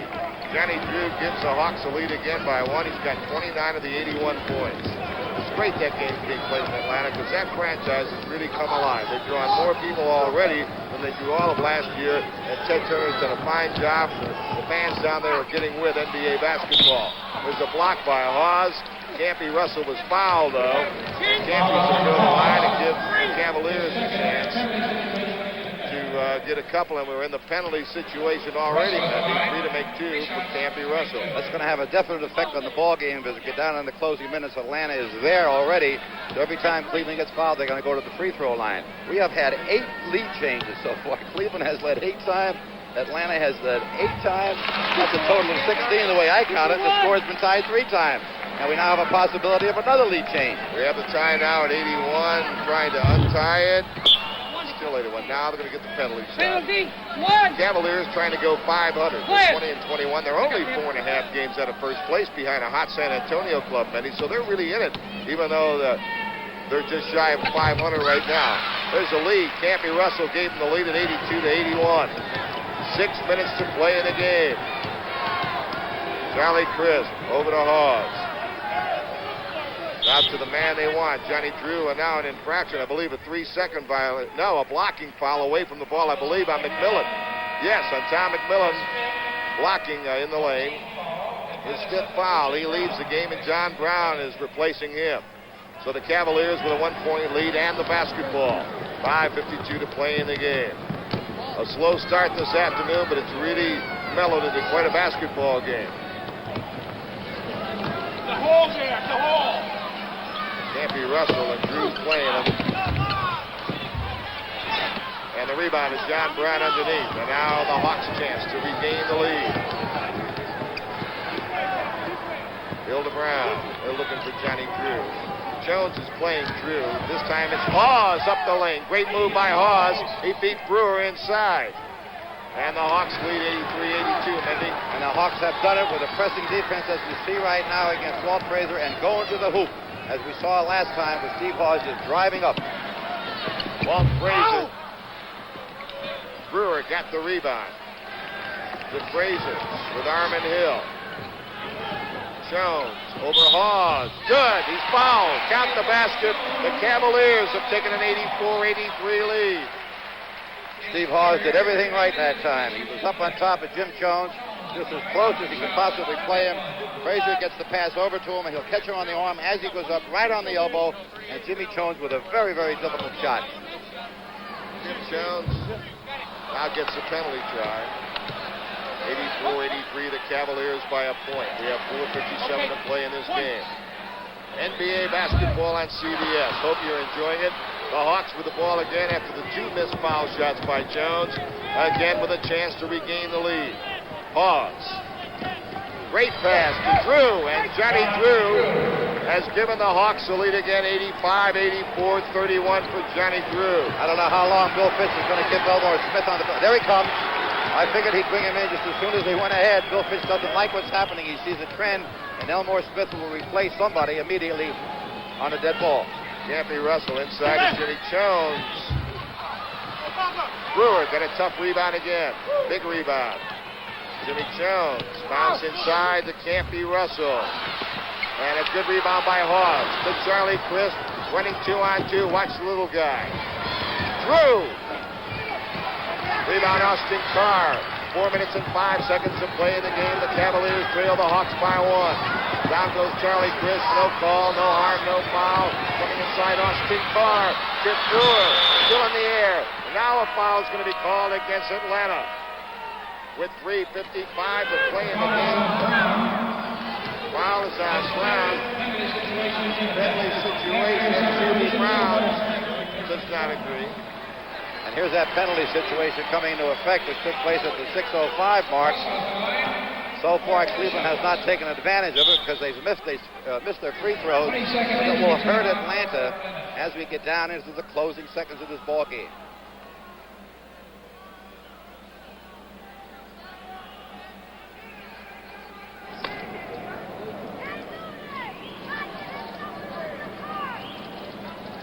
Here's that last foul.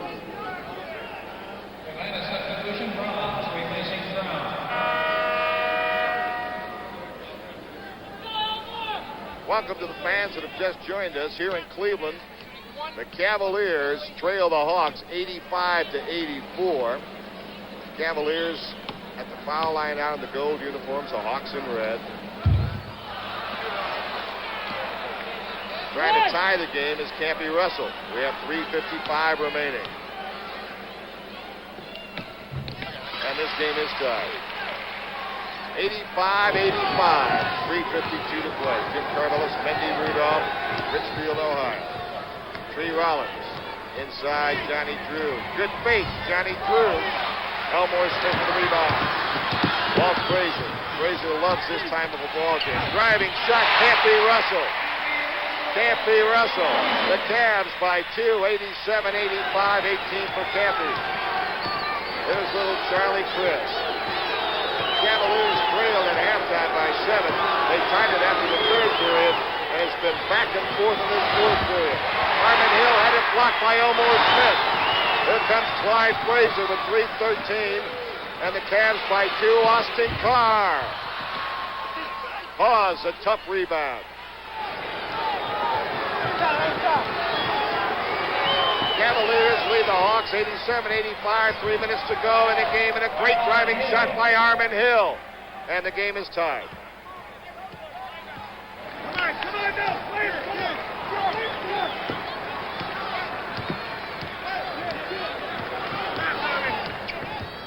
87-87. Frazier is fouled.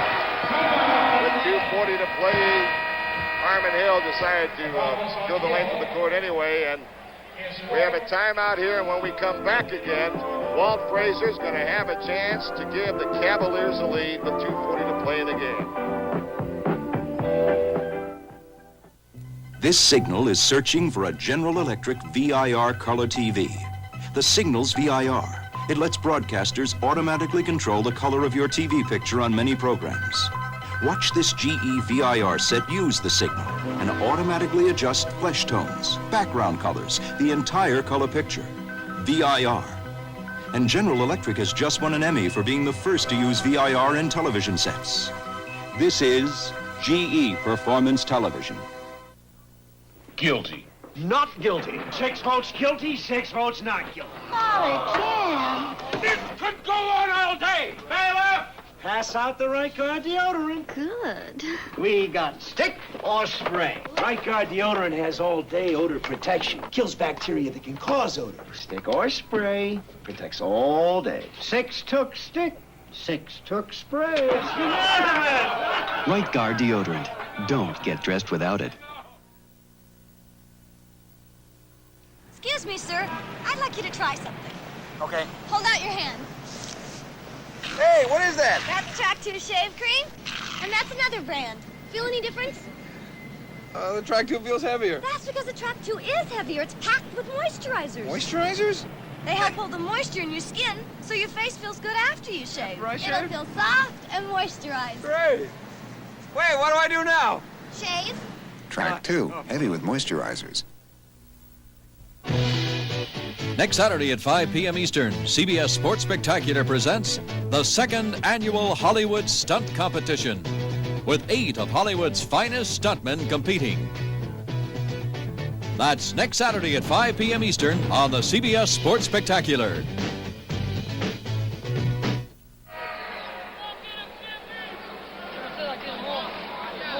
The pressure's on here in Cleveland. 87-87, 2:40 to play in the game, and Walt Frazier at the foul line.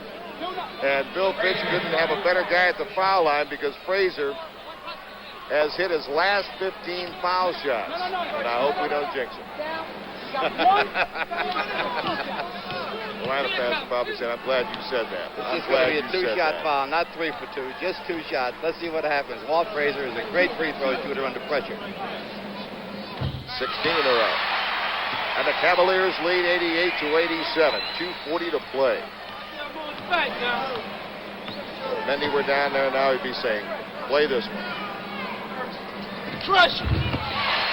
2 big foul shots from Walt Frazier, who's as good as that as anyone in the game. Under pressure. The Cavs by 2. The fans here in Richfield yelling, defense, defense.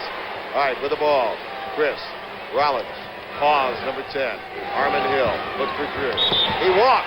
Armin Hill dragged the pivot foot. Big turnover with 2:27 to play in the ball game. Team foul situations are critical right now. Cleveland has no team fouls at all. They can afford to gamble on defense when Atlanta picks up the ball again, whereas, of course, Atlanta is in the penalty situation. 2 quick little guards battling here as Chris and Footsy Walker.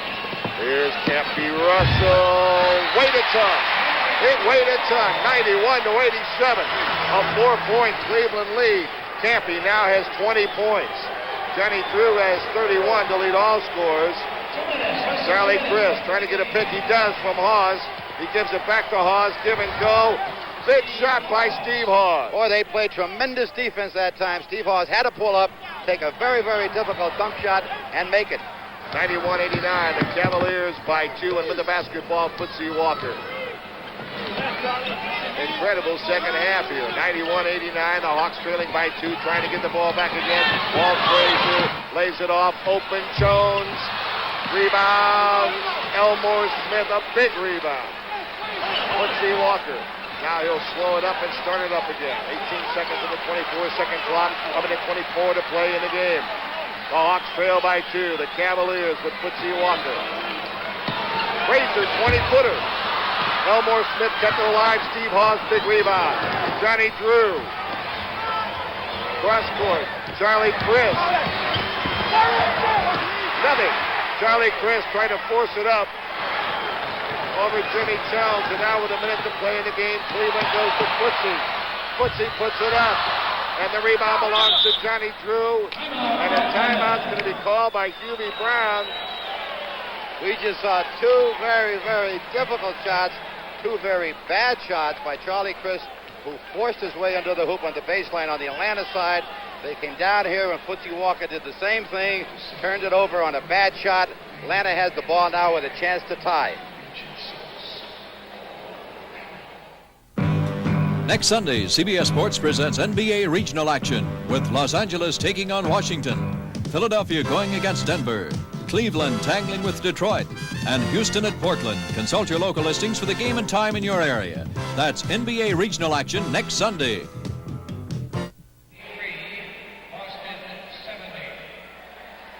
Cavaliers by 2. We have 54 seconds to play in the game, and Atlanta will have the basketball after this timeout. What a great matchup here today. And speaking of great matchups, Mendy, Bjorn Borg and Jimmy Connors right after this game live from Boca Raton. Pat Summerall and Tony Trabert are standing by there, and that should really be exciting. I tried to pin you down before. Who you like? I like Borg in this one. I like Connors. All right. You got yourself a cup of coffee. There's our producer, Tom O'Neill, doing a great job back there. Thank you, Tommy. Peter Bleckner, our director, with the great shots and the great pictures. Gail Bledsoe, Harold Schutzman, A.J. Galino, we all thank you. Jimmy and I do very, very much. All right, we'll go for that coffee at the airport, Mendy, but there's only one thing I've got to add to that. I'm driving to the airport because I heard about you driving yesterday. Medina, I'll never forget it. Okay, what are we going to see here, Jimmy? Charlie Chris is going to handle the ball undoubtedly. I would suspect they get into John Drew. He's had the hot hand. He's had 31 points so far. I would suspect they get into John Drew down low in the post. If Charlie Chris can't drive the lane, if they cut him off, I look for a little pass off with a little jump shot, and hopefully they can tie the game. Well, there's only one man they really should go to, and I think you've got the man, Johnny Drew. Now, the last time I thought they were going to him at Armand Hill Travel. They've got to get the ball to Johnny Drew. That's what, he's their guy. I mean, he is their man. This is...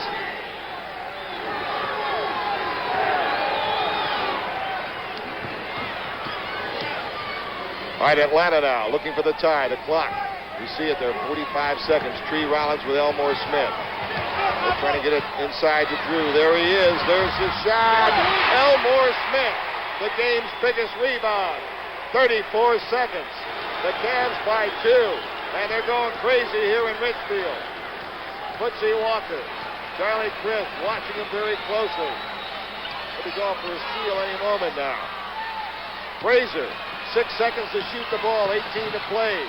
Clyde gets it off. They're going to have to get the shot away. Atlanta, Frazier got a big rebound. 8 seconds. They're on their feet in Richfield. They have to foul. They do with 5 seconds. It was Elmore Smith off the defensive board. Walt Frazier off the offensive board with 5 seconds to go. Cleveland leads by 2. How that ball bounces. There you see the clock with 6 seconds. They had to foul at that point. But on the shot that Cleveland took, the ball was up for grabs. Anybody could have grabbed it. It bounced off Walt Frazier's leg. He was there to pick up the rebound. Undoubtedly, the 2 most important rebounds of the game was Elmore Smith off the defensive boards and Walt Frazier, luckily, finding the ball on the missed shot. Footsy Walker, big foul shots. Cavaliers now have a 4-point lead with 5 seconds. Hubie Brown wants to talk it over. Not much chance here. If that tennis match is anything like this basketball game, Mendy, we're in for a winner today.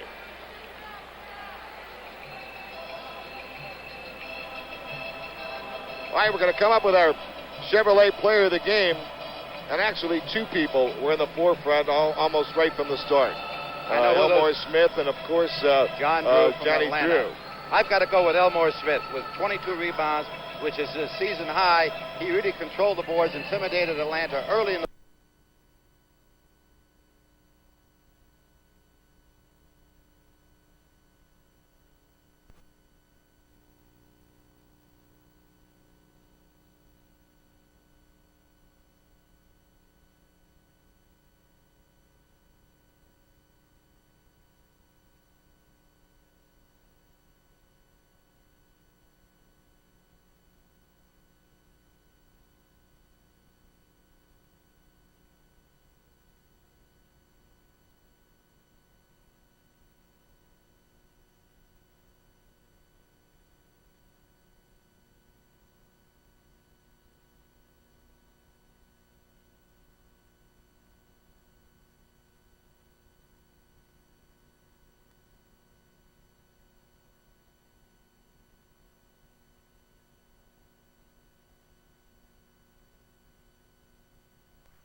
travel. They've got to get the ball to Johnny Drew. That's why, he's their guy. I mean, he is their man. This is...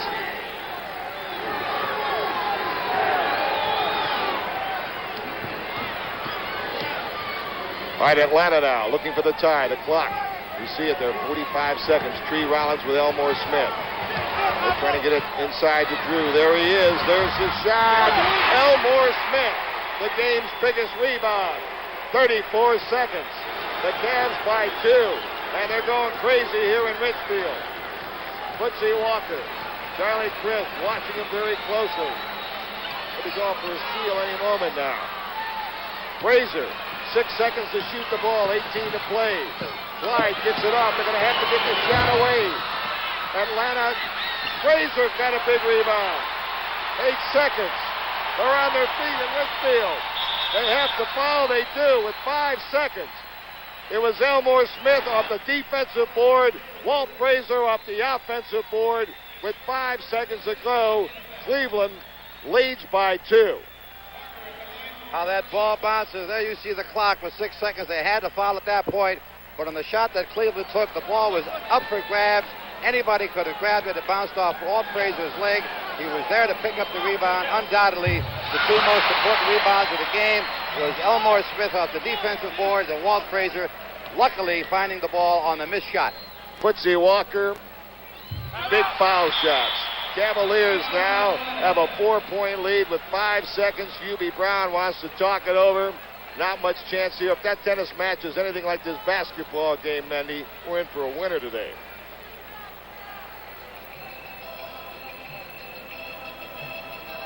All right, we're going to come up with our Chevrolet player of the game. And actually, 2 people were in the forefront almost right from the start. Elmore Smith and, of course, Johnny Drew. I've got to go with Elmore Smith with 22 rebounds, which is his season high. He really controlled the boards, intimidated Atlanta early in the ball game, and set the pattern, I think, for the win for the Cavaliers. I vote for Elmore Smith, Jim. And I've got to agree with you. The Chevrolet Most Valuable Player Award goes to Elmore Smith. And the Chevrolet $1,000 scholarship will be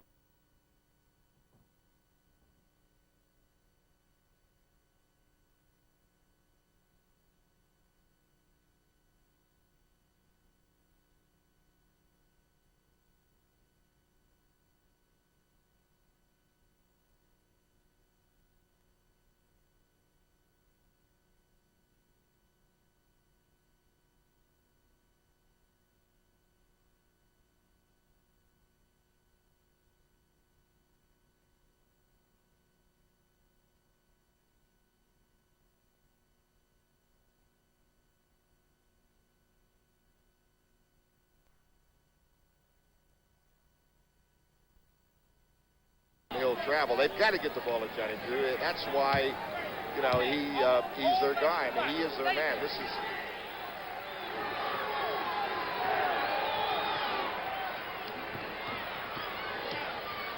All right, Atlanta now looking for the tie. The clock.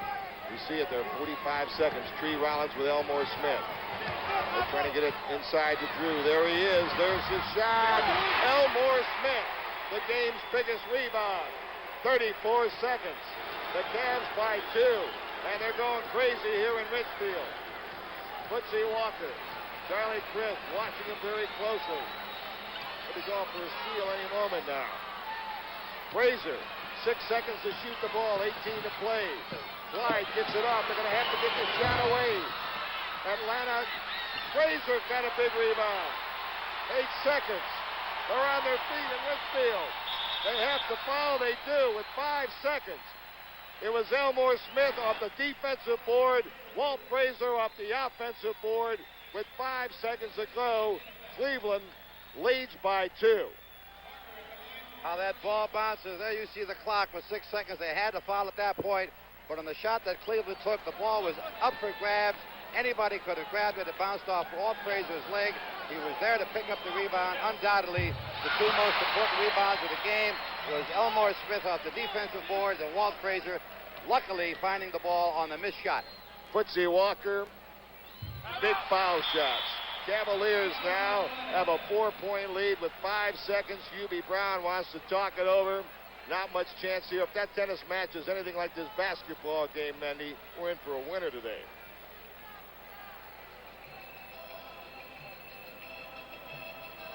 All right, we're going to come up with our Chevrolet player of the game.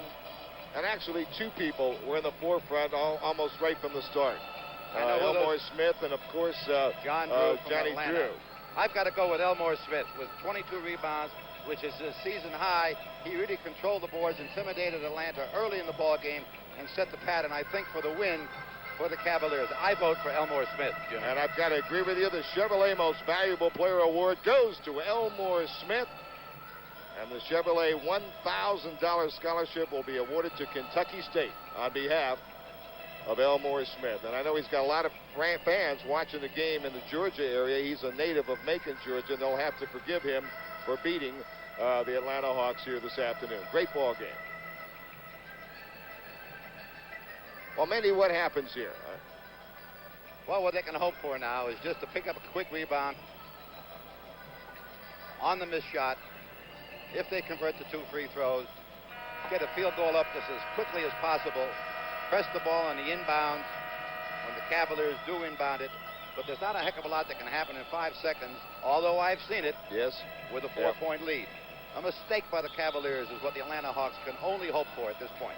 Well, what Cleveland cannot do at this point is foul, because a foul will stop the clock.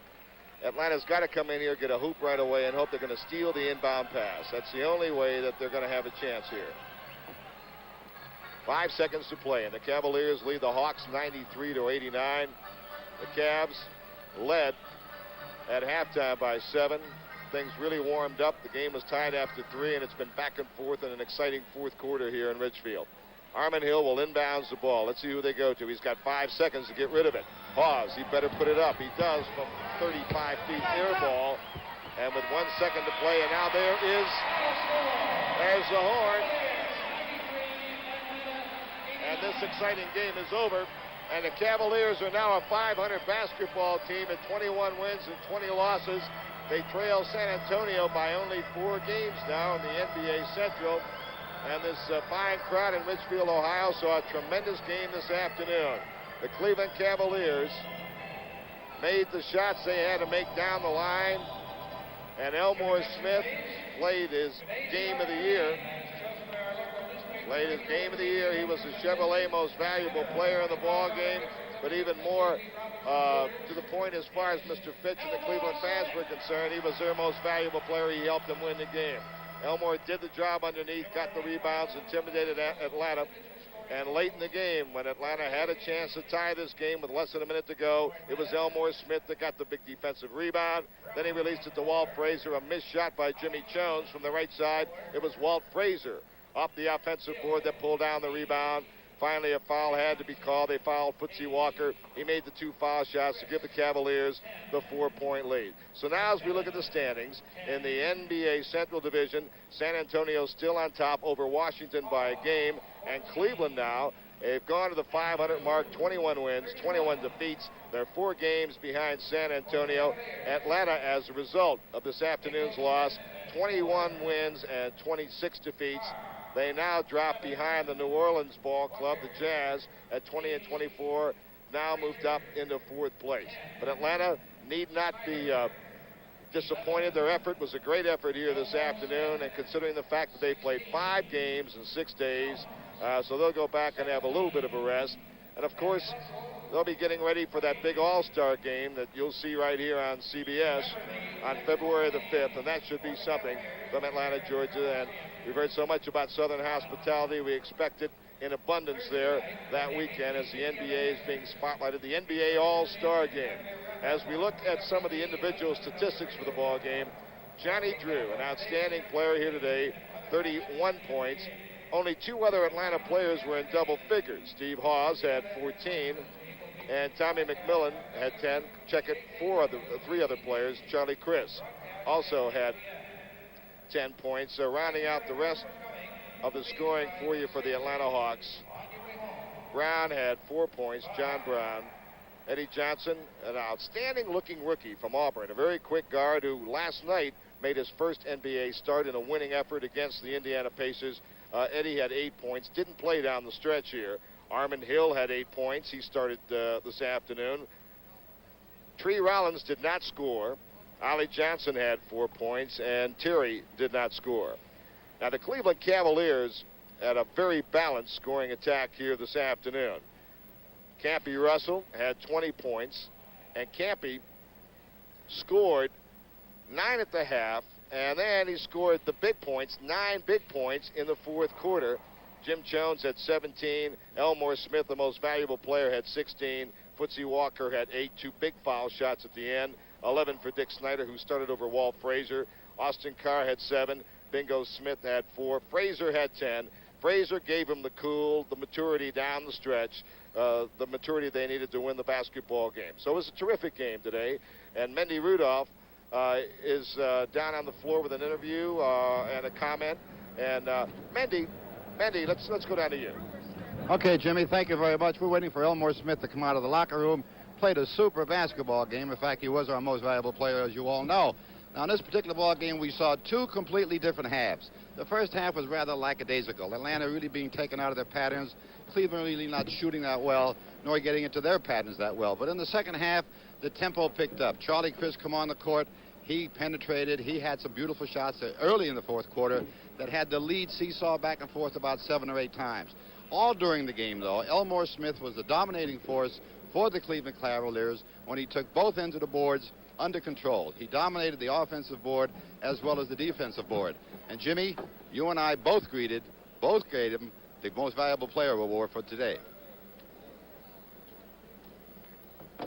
Mendy. Yes, sir. If you can hear me, we got some final statistics on Elmore Smith. He had 16 points, which we gave before.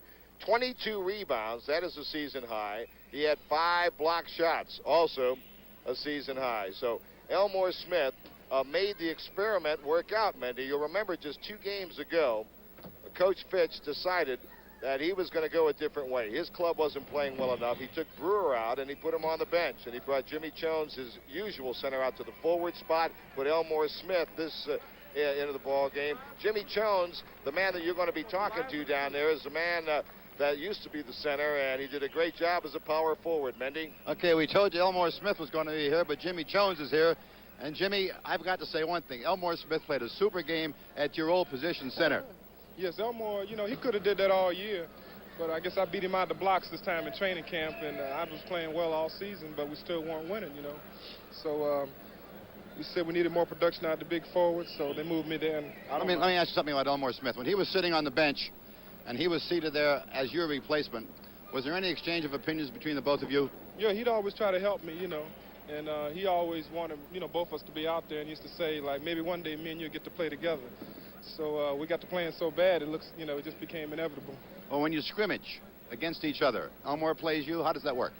We get pretty competitive. You know, my thing is quickness and getting up and down the floor and shooting jumpers, and his thing is getting inside and muscling me. So we usually even up pretty good, but it's just a matter of what kind of center did we think we needed for this team. You figure it's Elmore Smith to take off the offensive rebounds and defensive rebounds. That now because, you know, we were losing, you know. Like, I was playing well, and we were still losing, so maybe we needed something more. Let me talk about Jim Jones. Now you're playing the power forward. Any adjustments you had to make to do that? Yeah, just keep hitting them little guys in the head. In the head? Hold it down. Those referees are going to pick you up on that. No. Well, the thing about playing that spot is that you have to be active if you're a big guy. Because if you're not, then you get complacent and they zone off on you, and it makes it a little harder to be productive. Well, how often have you played the power forward spot? I played it off and on, maybe for 5 or 6 minutes here and there, but I don't mind. I take the same shots I do on offense. It's just defensively, I try to turn them so Elmore can block the shot, or else try to make it rough for him. Let me have some inside stuff now. Walt Frazier didn't start the ball game. I was told that he missed a practice the other day. Let me hear some comments on it. Yeah, that was the reason why, you know, because we had some real bad weather. And Walt hasn't driven in snow in 10 years, so he was a little cautious about getting out. I heard the old story that Dick Motta used to say, and he said to one of his players at one point who missed a practice, he said, my car wouldn't start.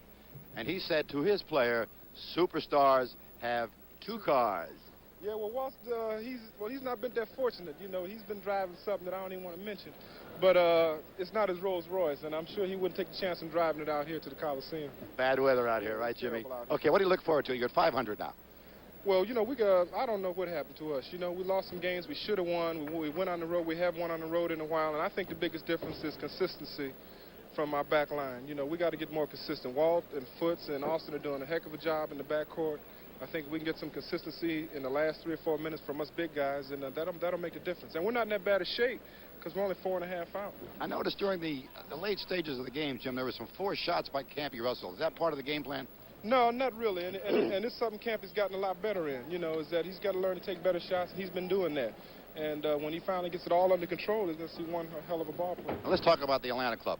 I noticed that when John Drew picked up the ball on the last play of the game, it was a double team, almost a triple team. What did you discuss in the huddle with Coach Fitch prior to that play? Well, I figured that they would go to John, and I figured I was the only guy that could help, because Halls was out on the floor, and that's not his advantage. So I figured maybe I could come over and give Campy some help.